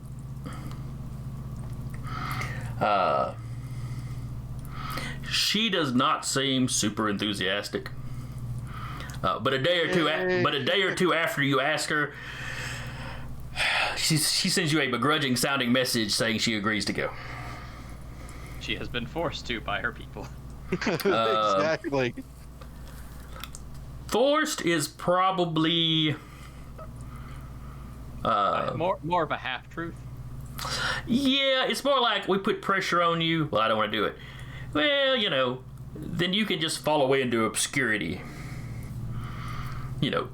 We'll put you on designing better garbage disposals or something. You cost us a potentially extremely lucrative contract. It's not physically forced to, but it's we will end your career. Yeah. And if you know anything about Rudan, her career is the thing she is focused on. That's what got her in trouble on Earth. Well, I'm working on something. I don't want to have to wait for the diplomacy guys to figure it out and cut deals. I'll just, borrow some children and handle it. They won't mind. Fine. They'll be perfectly healthy when it's over.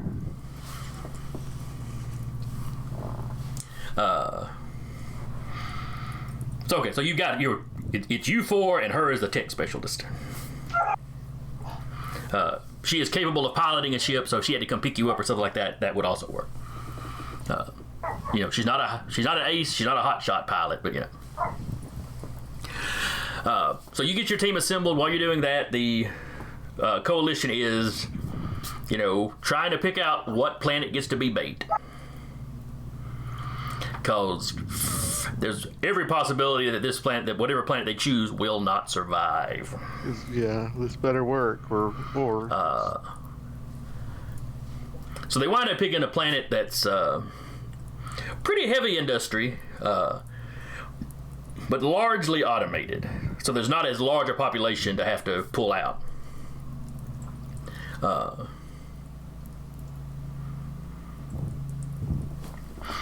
They yeah,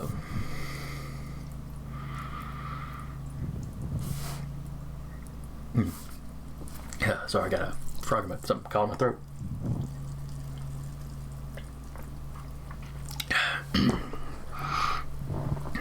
But there's one close to the border. They send a small fleet. The fleet repels kind of the initial sort of probing force that showed up.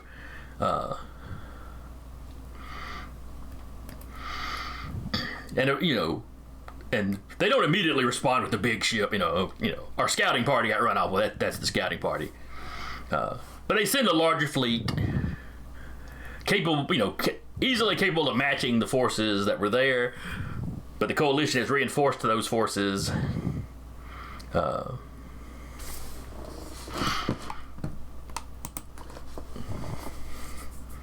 Somebody breathing into their mic. Stop it.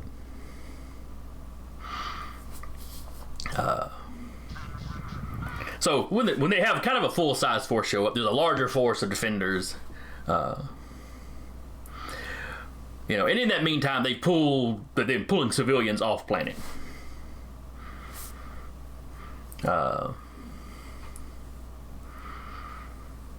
Which is a planning nightmare, because that's a huge number. Not that you aren't already dealing with a lot of refugees, but that's a huge number kind of all at once. Even on a low population world, it's the entire population of the world. The minnows argue, leave them. The strike team is supposed to take the ship out before the planet is destroyed. It'll be fine.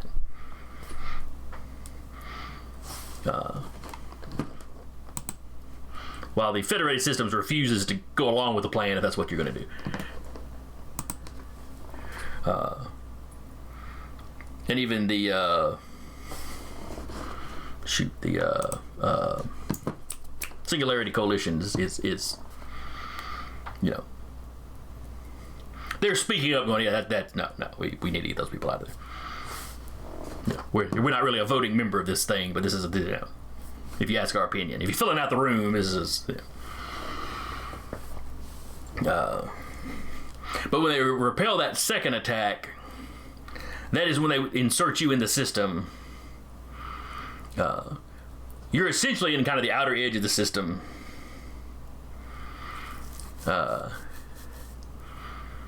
You are parked on a small moon around a gas giant that's got a dozen moons. And debris rings and all sorts of materials that you can kind of hide in. That even without your stealth tech, if you powered down, they probably wouldn't notice you because you're just more metal on a iron-filled, small moon.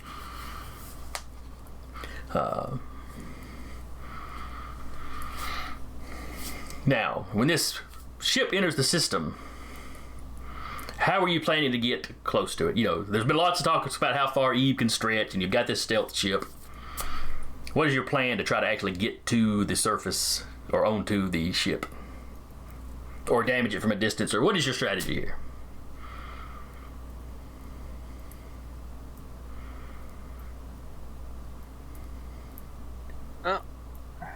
Silver Shooting Star is going to volunteer to actually do a spacewalk in his suit if we are able to do a nice quiet approach to try and explore, to try and find a entry hatch, like an airlock or maybe a exhaust vents. Okay. And Muckboot has personally seen the stretchiness of E and how it pretty much blends in with the background of space when you're in space. So, as far as being able to reach out and connect, you know, there's not much that can detect him. Even if someone's actively looking, it's a bit difficult to see. Yeah, at any kind of distance. Up close, it's more obvious, but...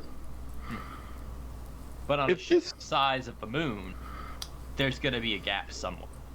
Yeah. Well, and if this ship is busy fighting off the fleet, and we've got a small stealth ship, I wonder what the chances are that they wouldn't even notice us and we'll be able to actually park. You know, if we find an exhaust vent or a port, that we could literally park the ship on the surface of the larger ship. I hear a baby. I do He is too. a baby.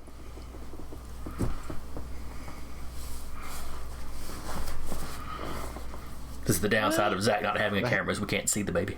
I know, but Maybe one day I'll have a proper camera set up and you can see we the toddler. we get to hear a happy baby anyway. And I can mute when she's not a happy baby. Which we have heard before. You have.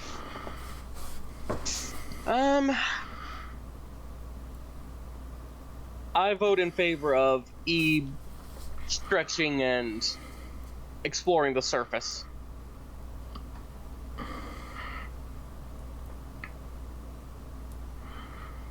Okay.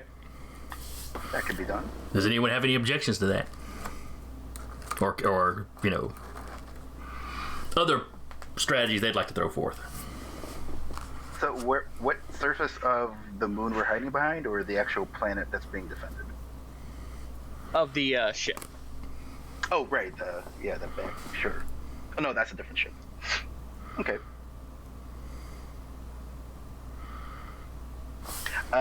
Would you want me at full Nebula size or just regular? I guess for the purposes of scouting, would I need to expand my scope in any way to increase my range of perception? No, if you stretch a part view down there, you can pretty well see out of that part. Okay. So you know, this whole process takes a few weeks. Oh, okay. Gotcha. You know, of the initial scouting being rejected and the larger fleet showing up and reinforcing and y'all being sent in. All right. So y'all have a few, at least for the organics, a few uncomfortable days crammed into this relatively small ship. You know, think of it like kind of like a Japanese apartment. Oh. Awesome. Well, you know, you've got beds to sleep in, but they have to be folded up, you know, when y'all are awake and active, just to have any room. Very efficient. Yes, it has to be very efficient. You know, as opposed to the Hound, which is small, but you've got bunks and stuff that just kind of sit out all the time. You know, Rudan is not happy with not having much of a workspace. Though the computer system on the ship is good, so she's at least got that.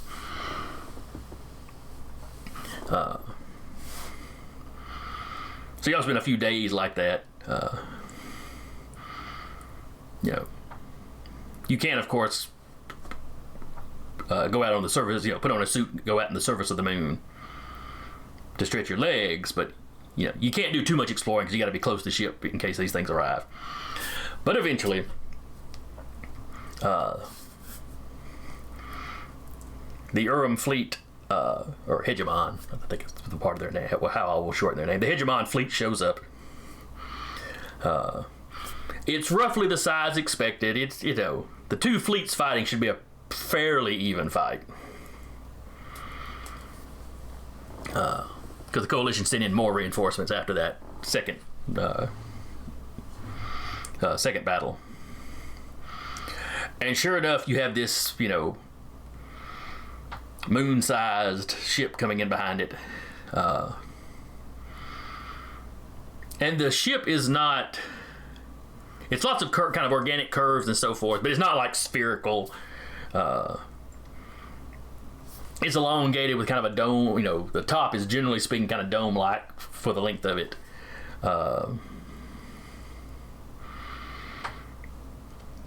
Where the bottom has kind of almost spines. I mean, they're the size of small mountains, jutting out of the bottom of it, but almost gives it a crustacean or some kind of sea life look to it. Oh no. They just built a ship on top of a space whale. None of the sensor readings that you're getting from it, or that anybody's gotten from it, shows it to be particularly organic. But it's like maybe it was modeled off of something. You're really not sure. But sure enough, you can detect the huge amount of, I guess you'd say gravity that sort of pushes away from it. Even the ships of its own fleet aren't too close to it.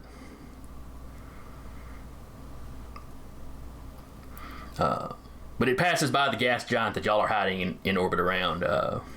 Like I said, either on the moon or in the debris field. In one of its rings, whatever. Rudan tells you, she puts up a picture of the ship. She illustrates kind of where this gravity field is. That there's no way the ship is going to be able to pierce, push through that gravity pushing it away. But she notices the engines on the back where they're giving off thrust. The gravity field doesn't seem to envelop that. There is a gap there, basically. Now you're flying through, you're going to have to maneuver, if you went in that way, you'd have to maneuver through the actual thrust of a ship this size. So she hopes one of you is a very good pilot.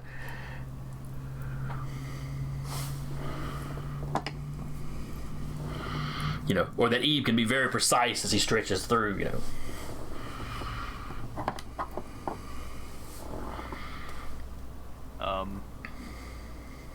Who is our best pilot? I do not have the piloting skill. Certainly not Eve. Strictly speaking, I don't have ship piloting, but I do have ace mech suit pilot as a quality. Okay. It would use your coordination, so anybody that's good with coordination. I have 5 coordination. Oh, okay. And this is you. Congratulations, my food is the ace pilot. He's had only a minor amount of training, but a whole lot of natural talent. Well, and he piloting the Hound has years, decades, in fact, of experience piloting.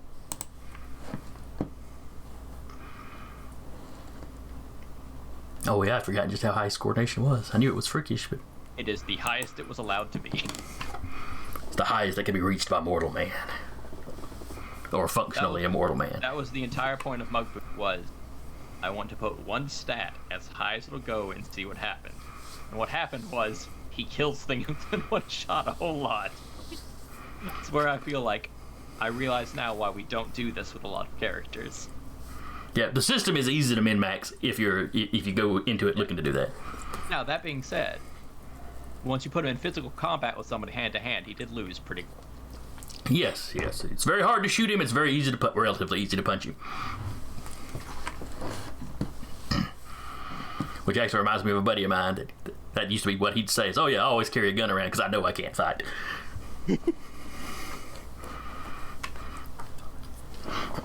His ideal of hand-to-hand combat was to, cover his face and roll around on the ground asking people to stop. Alright. So the ship moves past you. And it's kind of behind the front line of the fleet. Now, from the previous engagement that the Minos fleet had with it, they know that, once it parks to do its thing, it shuts the engines off, and then that gravity field envelops everything, and there's just no way to get to it. So Rudan is very much telling you, you probably need to hit it while it's moving.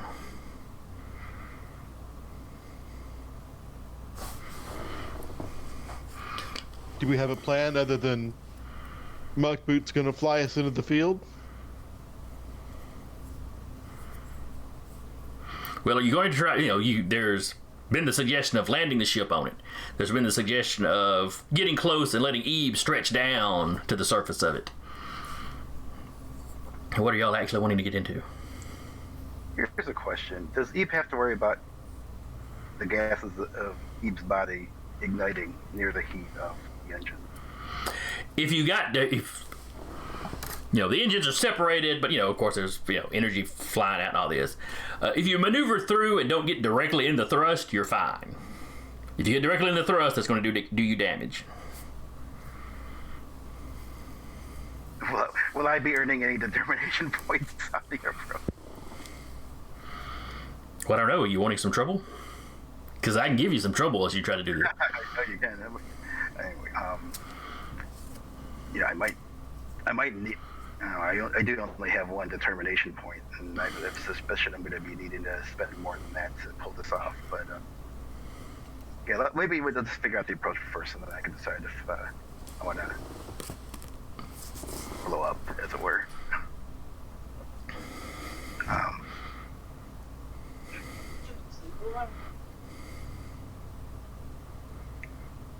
So our options are to.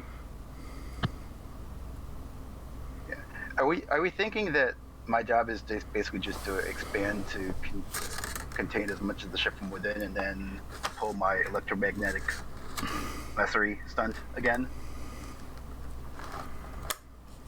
That's not actually a strategy I thought of, but that's definitely an idea. Yeah. Well, what was the other thought? In fact, would I even take advantage of? Would I even want to take advantage of my, flammability to, at the risk of just consuming myself entirely, set the, just kind of like ignite the entire ship by igniting my I dive into the thrust, expand to full nebula size, and it all ignites at once. I don't think Eve would survive that. I'm going to be honest with you. I know. Yeah. Oh, yeah. I'm certain. But that's something we'd probably at least discuss, even if it's just to rule it out entirely. Is there a way to? Do we think there's a way to achieve the mission without doing that?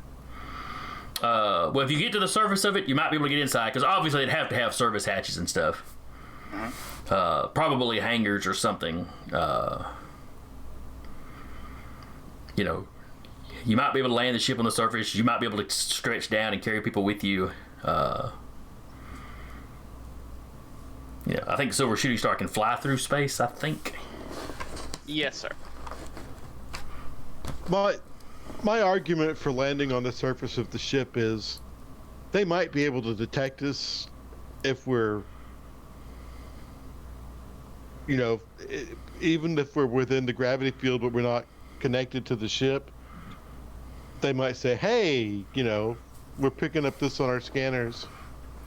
There's a chance they wouldn't see us and their scanners wouldn't see us if we actually landed on the surface of the ship. Using your ship's stealth systems, you're saying? Right.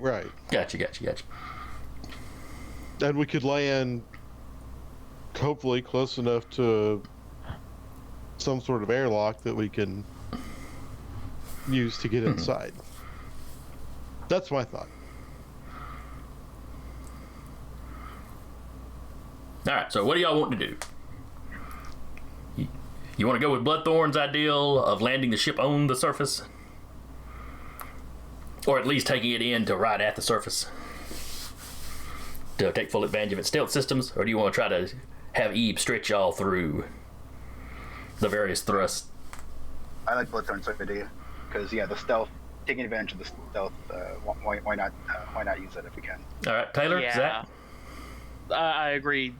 Like, I really don't want Eve to accidentally ignite Eve's self. All right. Let's land this ship. All right, Muck Boot. Howdy. Give me a coordination roll. While I figure out the difficulty, let's see. You have to beat a 30. Unfortunately, I only got an 11.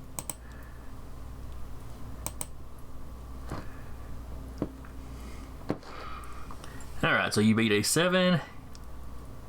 Alright, so you beat that by 4. So you have no problem maneuvering through the thruster output from these big engines. It's actually probably easier with this craft than it would have been with the Hound, because this craft is, a bit smaller. Now, somebody else, we'll say, Zach, give me a roll. Give me your technology. No, excuse me. Just give me a D6 roll, plus 8 for the craft's stealth systems. Sure. Versus, and I'll be rolling basically the awareness or the sensors for the weapon. Oh, nice. Oh, that is pretty good.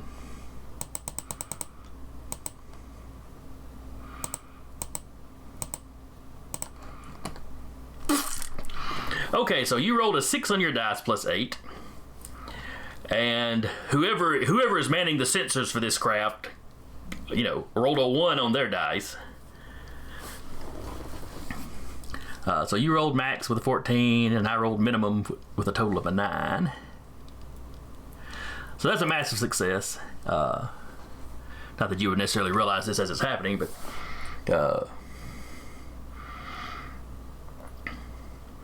so yes, you've got the stealth systems going. Oh, it is a sweet stealth suite this thing's got. You realize this equipment probably takes up most of the space on the ship. Once you get past the baseline engines and life support and stuff.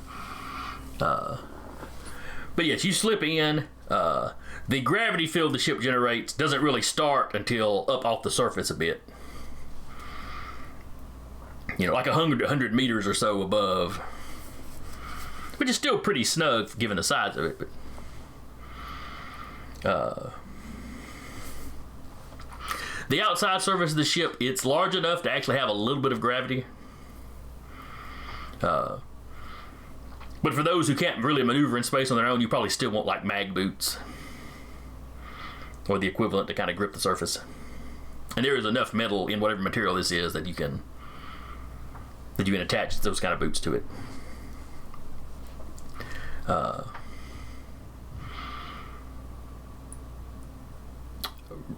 Rudan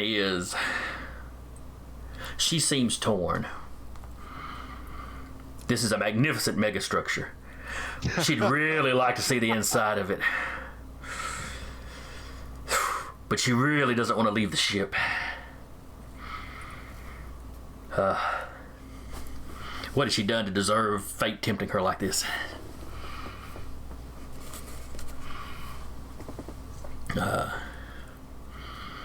But in the end, she decides someone should stay with the ship, in case there's an emergency. I mean, if you all go in there and die, somebody needs to go tell people what happened. We'll try and download schematics for you. That would be excellent. So yeah, she'll stay with the ship. She has her doubts that your communication equipment will be able to penetrate the hull of this thing. But if you've got to make an emergency escape, if you can get to the surface anywhere, it should pick up again, and she can fly. She can skim along the surface to pick you up. I was hoping she could guide us to find a way to take the ship down.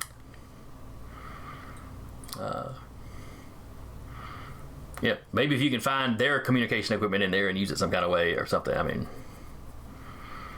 yeah, she's just basing that off the whole material. You know, seems like it would block signals. You know, she's got a more powerful communicating device she could send with you that could probably punch through it, but chances are good they would notice. You know, she'll send it with you if you want to for an emergency, but don't use it except in an emergency.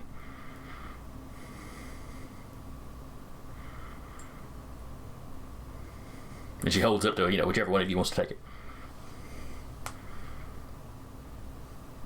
And then when there's no obvious takers, she just sort of pokes with it.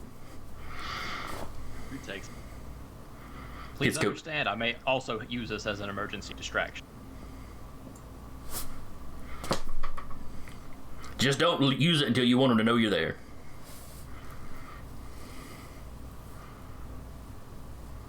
Sounds good. And then she goes to the cockpit area, and you know, he's manning the communication. Well, she's basically in the pilot seat. He's one of them like one-seater cockpits. You know, she's keeping the engines warm. She's manning the communication equipment. She's got the sensors going, the passive sensors going to pick up anything that might be coming her way.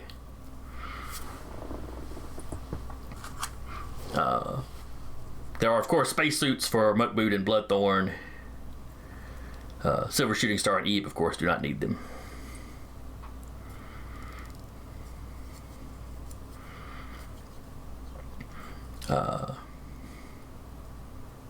So what are you guys doing? Let's roll. Yeah. You go out the airlock.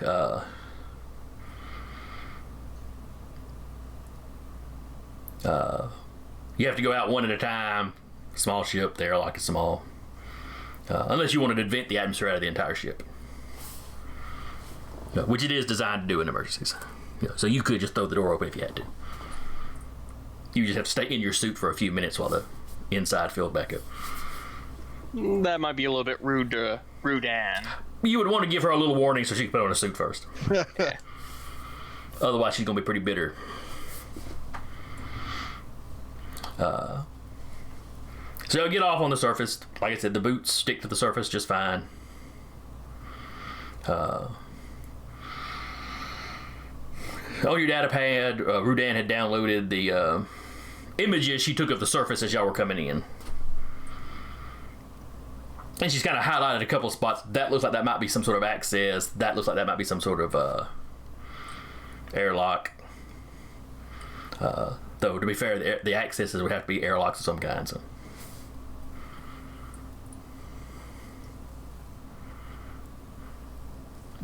And there's several within a couple minutes walk of where you landed.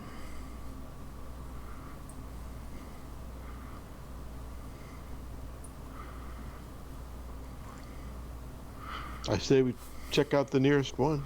Yeah. I'll approach. Keeping an eye out for any obvious sensor networks or sensors. Okay. You get to your area. It's a decent sized square. You know, it's got kind of almost a square framing, though the corners are kind of rounded off. It's got kind of a fan blade iris, opening and shutting mechanism for the door. And there is like a flat panel area to one side. It's not currently displaying anything, but but it's raised and flattened and about hand sized for maybe not for Eve, for the rest of you. If one of you reaches out and touches it, then it kind of lights up, and there's characters across the top, and a rough outline of a hand. You can't make out individual fingers, but whoever built this thing must have had opposable thumbs.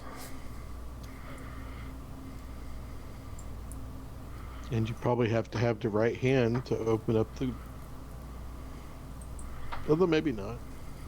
I don't know, because whoever would be out here would probably be in spacesuits, so... Unless it was designed by somebody that walks around in vacuums. Do we want to try it? I mean, we've already touched it. There's most likely already something saying that it's been active. Yep. The moment we touched it, it kind of alerted. Could have alerted them that someone's on the outside of the ship. We might as well go fast. Point.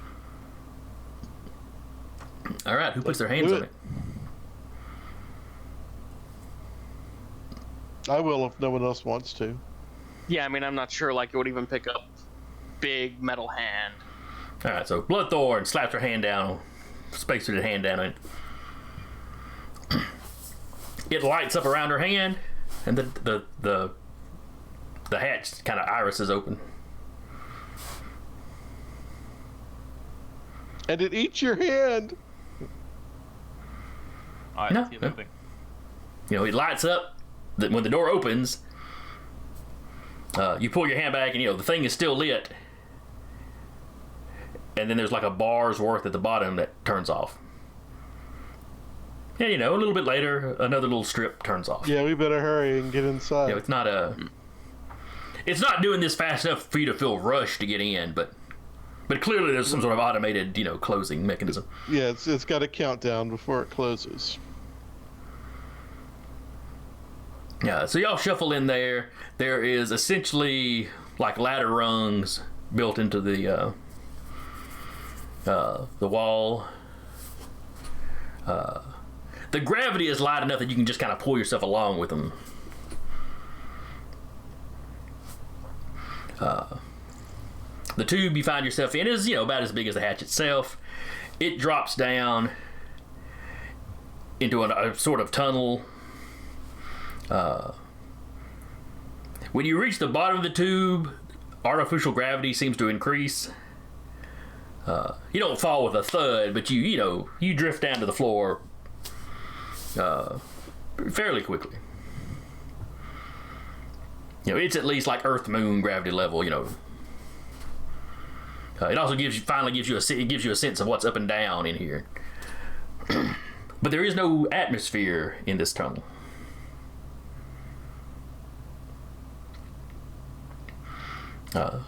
Eventually you all reach the bottom, and eventually the iris closes. As you start walking down this tunnel, as you walk away from the hatch entryway, the gravity increases until it's about 1G, give or take. Say it's like a G, 1.4 Gs or something like that, well within the comfort zone of most bipedal species.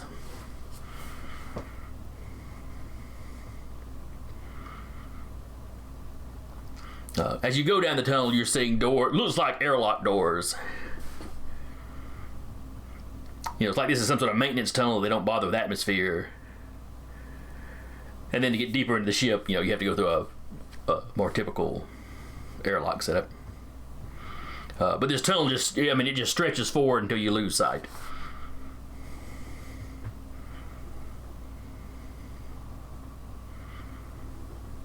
But it is well lit.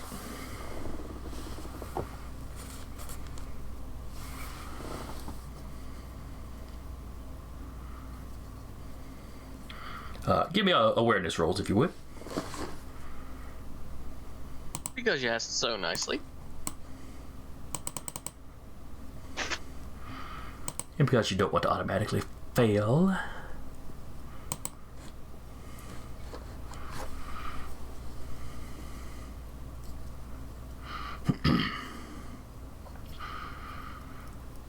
All right. So Silver Shooting Star got an 8. Beg your pardon? Sorry, did you say everybody roll? Yes, everybody give me an awareness roll. Oh, my bad, dog. No problem. Alright, so Shooting Star got an 8. Muckboot got an 8. Bloodthorn and Eve got 7s. And the other guy in this tunnel got a 7. So Silver Shooting Star and Muckboot, You notice a guy stepping out into this tunnel. My camera lost focus for a second. He is stepping out of one of these airlock things, like further down the hallway. But you two spot him in time that you can take some sort of action. Whether that's telling everybody else, pulling them to one side to try to get through a door, or something before he looks up and sees you.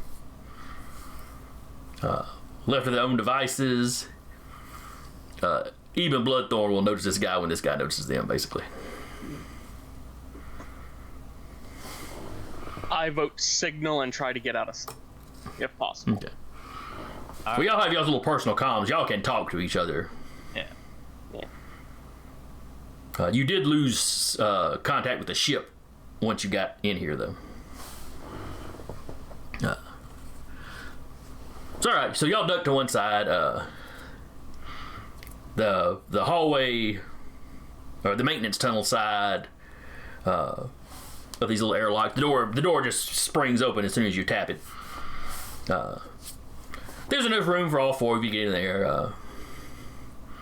Looks like the room could probably hold 8 or 9 people, at a time, or maybe a handful of people with some equipment. The door is, its size more like freight elevator size than individual person size. But you get in and out of sight before that guy notices you. The door shuts, atmosphere starts flooding in. Once it reaches a certain pressure, the door on the other side opens, and you can step out into the ship proper. It's a breathable atmosphere. It's a comfortable temperature.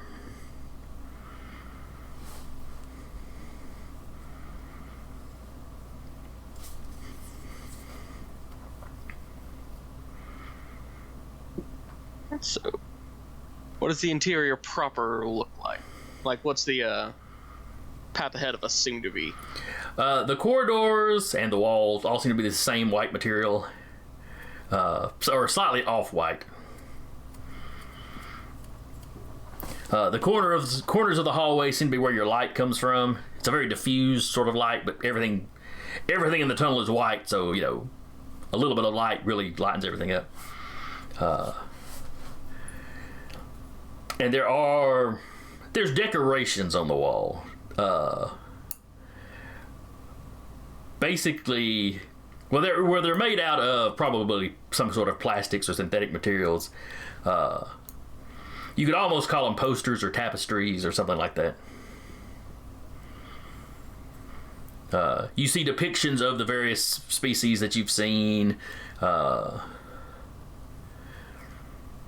But these are clearly been attached to the walls later.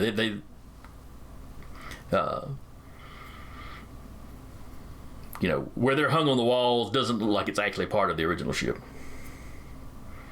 You see stuff that looks like propaganda posters. And anytime you come to a hallway intersection, there's practically street signs telling you where to go. And while this one is typical hallway size, you quickly come to one that is think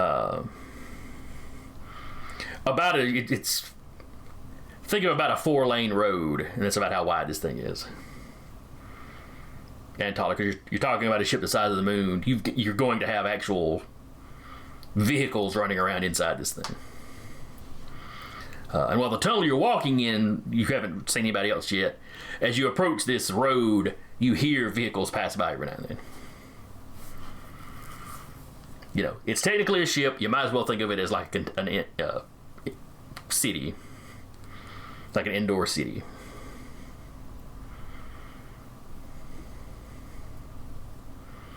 And if you're saying something, Curtis, you're muted. Sorry, I was trying to avoid breathing into the mic. There's road signs, you said. Are we able to read those? Have we deciphered their language at all? I Yes. got key words. Yes, because they had been working on the not comm units, the basically the little data pad things they had built into their gauntlets. the Starforgers in the weeks that built up to this have managed to crack that. So you do have your data pads can translate. You know, you can snap a picture of it, and your computer can translate the text. Mm-hmm.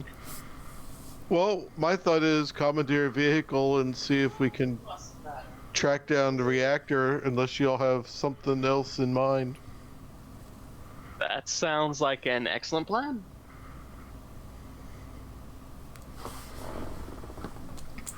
Okay. Alright, so how do y'all want to carjack a guy?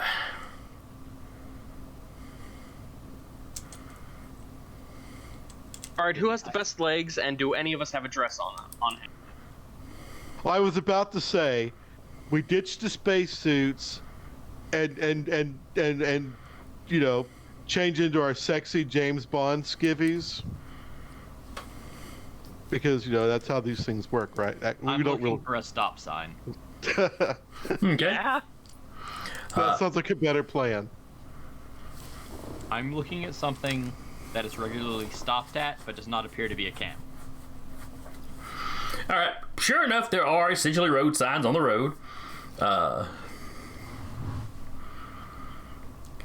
Now, all the walkways basically have signs that say "halt" or "halts." The phrase your translators translated as "halt and yield." So pedestrians apparently do not have the right of way. When you find two of these major roads that cross, a lot of times there's one side that the sign will just say proceed, and the other side will say halt yield. So it's like, you know, the main roads just cut across. You know, if you look around, you'll eventually find something that works more like a red light. You know, different color scheme. You know, they use words instead of just colored lights, but you know, there's only so many ways to direct traffic, so you find the ways they direct traffic. As you get further from the surface of the ship, it looks like the streets are getting busier.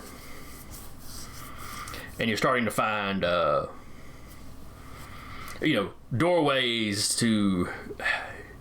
You think you may be in a section that's living quarters. Though even the living quarters this far out don't seem to be all that populated. You suspect the population probably gets denser the further into the ship you get. Because who wants to live close to the surface if you're in something that's going to get shot at?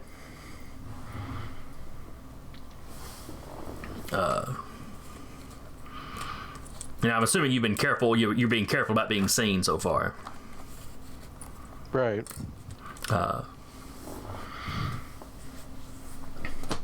So, you know, you're on one section of road. There's a single vehicle coming. It looks like it's the equivalent of like a U-Haul or a maybe like a UPS van. You know, it's not hauling large freight, but it's clearly a delivery vehicle.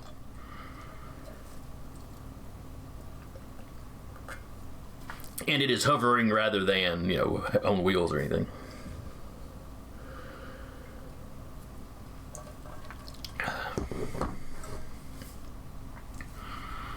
How are y'all going to go about trying to stop this thing?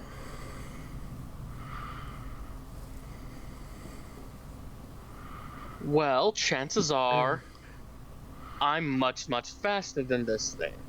Mm-hmm, mm-hmm. So my suggestion is for me to speed up ahead and in front of it to get the driver to just stop. And then just pull him out of the driver's side door. So you basically like fly up next to the driver's side door and point your gun at him and tell him to stop? Kinda, yeah. Alright, give me a willpower roll.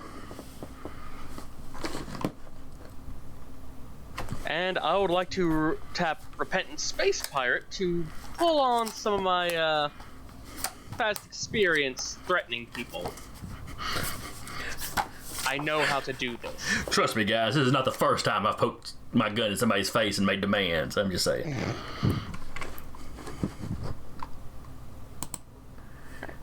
And All right, he got a 6. I got an 11. Ooh. He hits the brakes.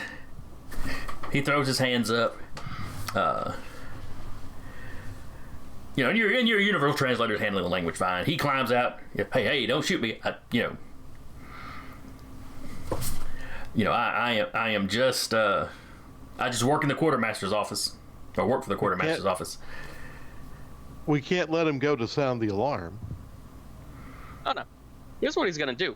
He is going to drop every single piece of technology he has and leave it there. He takes off his little wrist thing. I was thinking tie him up and stick him in the back of the cargo. Well, kill him could work too. We're about to blow this ship up. Oh, I'm sorry. Is one murder with your bare hands too much to bear? We're about to kill hundreds of thousands, most likely. Doesn't bother me any. With it. I was just trying to be nice, but we need to keep him in the cargo of this van because we don't want people finding the body and knowing that something's going down.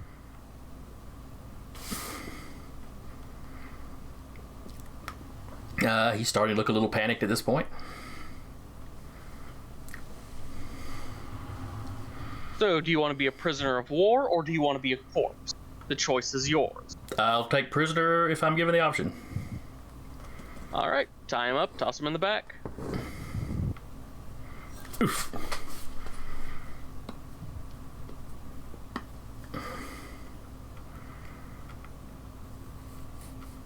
Yeah, he might be able to answer some questions later on if we run into trouble.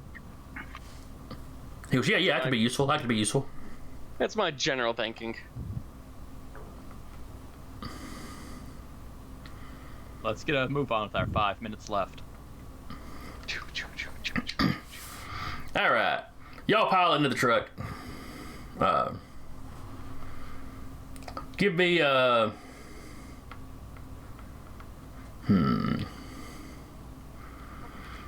Ebe was doing the least talking to this guy.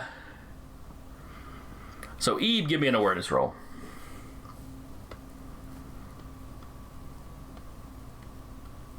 Oh, very good.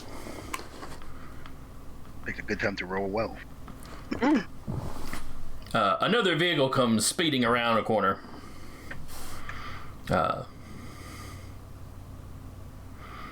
You hear music blaring out of it. Like somebody's going to the outer edges of the ship to joyride. I can't drive 55. I can't drive 55 light speed years. But that vehicle comes screeching to a halt. I mean, not literally because it's hovering. But you see it's, come to a quick halt. Through the windscreen, you see like the passenger puts his hands up on the dash to kind of brace himself. And the two, the driver and that passenger and two passengers behind them start piling out, and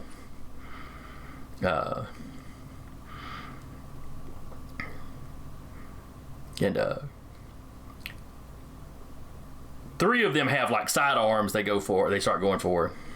Oh, okay.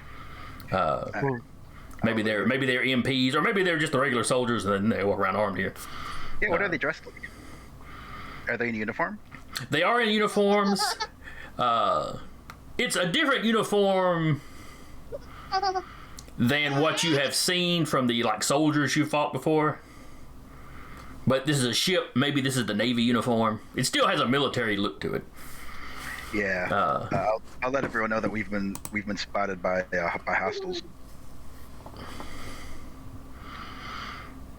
But one of the guys doesn't seem to have any weaponry on him. Okay. I don't like that. But he has what looks like a tattoo on his face. Don't like that. Oh, nice. And when he steps out, he holds his hands up, and you start getting kind of a heat shimmer effect around him. It's not giving off light, but the air around his arm seems to start shivering or shimmering. Well, so much for doing this quietly. Yes, there will be noise. And the branded guy shouts at you to get down to the ground. Silver Shooting Star is going to open up on him. Yeah, let's take this moment of him talking to kill it. Yep. All right. So we will end here with you whipping your gun up and taking a shot. You know, trying to catch you monologuing. Well, actually, since this is kind of a surprise thing, go ahead and take your shot. That's right, Izzy. That's a good plan. Yes. Funny. Murder! Izzy's like, finish him. Quickly before he escapes. Just in case Silver Shooting Star's incredible 13 doesn't hit, my 16 will. Oh boy. We take out both of his eyes at the same time. All right. And we ain't shooting to play around.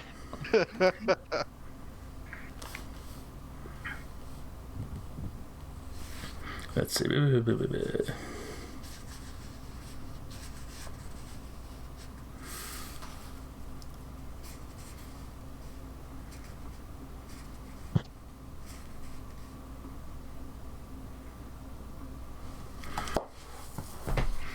All right. He is effectively trying to block with his powers.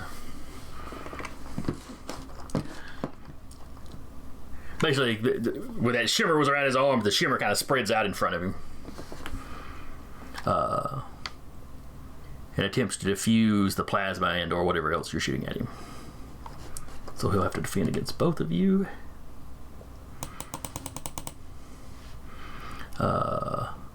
His chances are not great. So that is an 11 against Shooting Star's attack. And a 13 against Muck Boots. Wow. So both blasts get through. And it is a moderate success for Shooting Star, so it does regular damage. How much damage does your blast do? It does. Let's scroll back up. 6 damage. All right.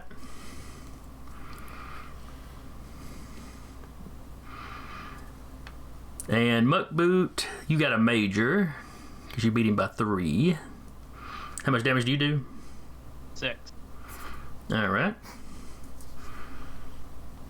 I guess the major doesn't get to thing. I'm assuming you were using a lethal shot. I was. All right, so damage, shooting attack. Does that have to be on a massive only? Let me double check.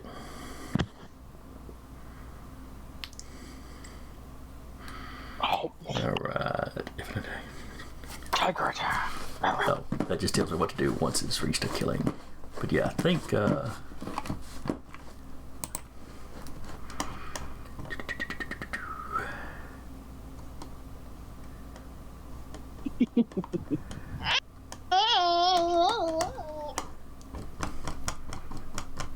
She's very happy today. Being mauled by a tiger. No. Yes.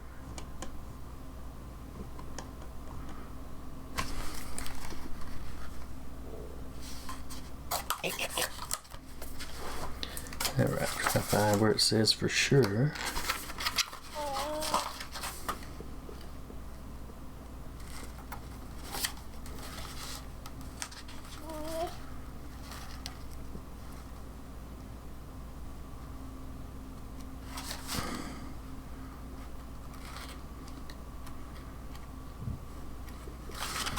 But I think that activates on a major as well.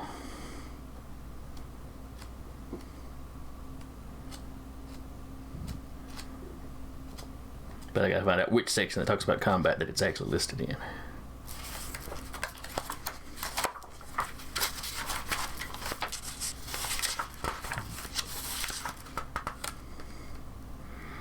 Here we go. Slashing and shooting. With a slashing or shooting, a major, you deal attack damage and may stun the target. So a major causes a stun effect, where a massive would be the killing. So you may not kill him outright, but you might knock him unconscious. So give me a d6 plus the, let's see. Make sure it's the full. Alright, give me a d6 plus 3 roll, because he did have some damage resistance. And we calculate it based on the damage done. Versus his strength.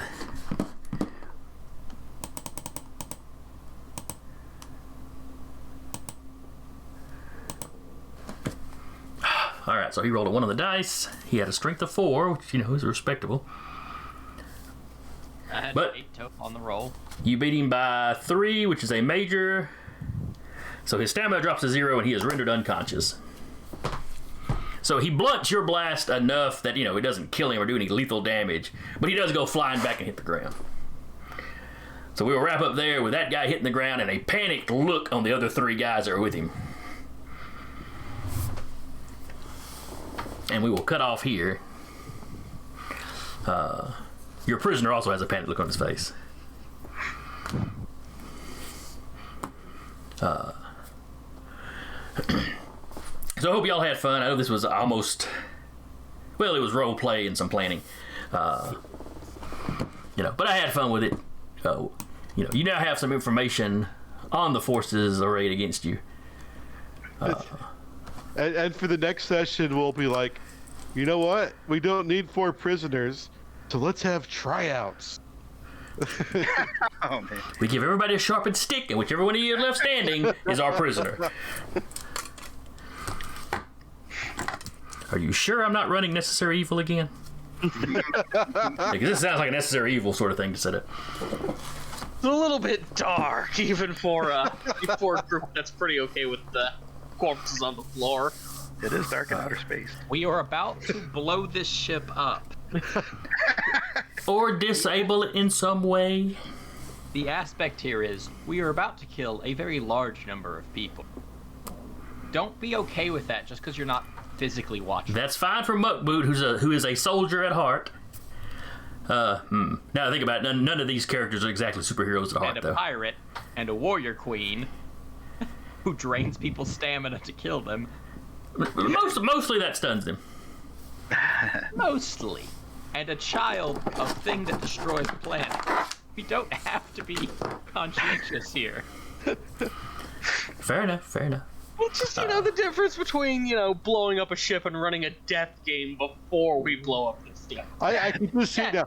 Y'all are the weirdos with the death game shit. I'm just like, shoot them, move on. We're seconds away. At the end of that. We'll be seconds away from blowing up the ship, and somebody will see a puppy and like, oh my god! Exactly. I have to skin it first. Space puppers. Muckboot would be disgusted at the idea of skinning a dog. Yes, I know. I was talking about how sadistic we're acting with this whole death thing. Oh, okay. Okay, before we get any weirder, let's go. I hope the folks came by in the chat. I hope y'all had fun. This was not the most action-packed episode. The next one probably will be. So we'll be back in 2 weeks for this one. Let's see. Is there anything else? No, that's really all I got. I'm so used to the other streaming thing where I've got to talk about the other, or hijack one of my players and then talk about the other games that the network does. So, if anybody out there is interested in more games, on Tuesdays I run one at 6 o'clock over on Dire Bear. On Twitch it's Dire Bear GM. A buddy of mine in Decatur runs that. He's got different people almost every night of the week running games. Mostly 5e, other than my Tuesday group's always the oddball systems, Scion last year, Vampire the year before that, Star Wars, D6 this year. So you can always check us out there. But anyway, I have been your GM for the day, Jason, and with me has been Taylor playing Muckboot. See ya. Curtis playing Bloodthorn. Laters. Mike playing Eve, the Living Nebula. Thanks for indulging my backstory. And Zach playing Silver Shooting Star. Thank you for joining us. And we will see y'all next time.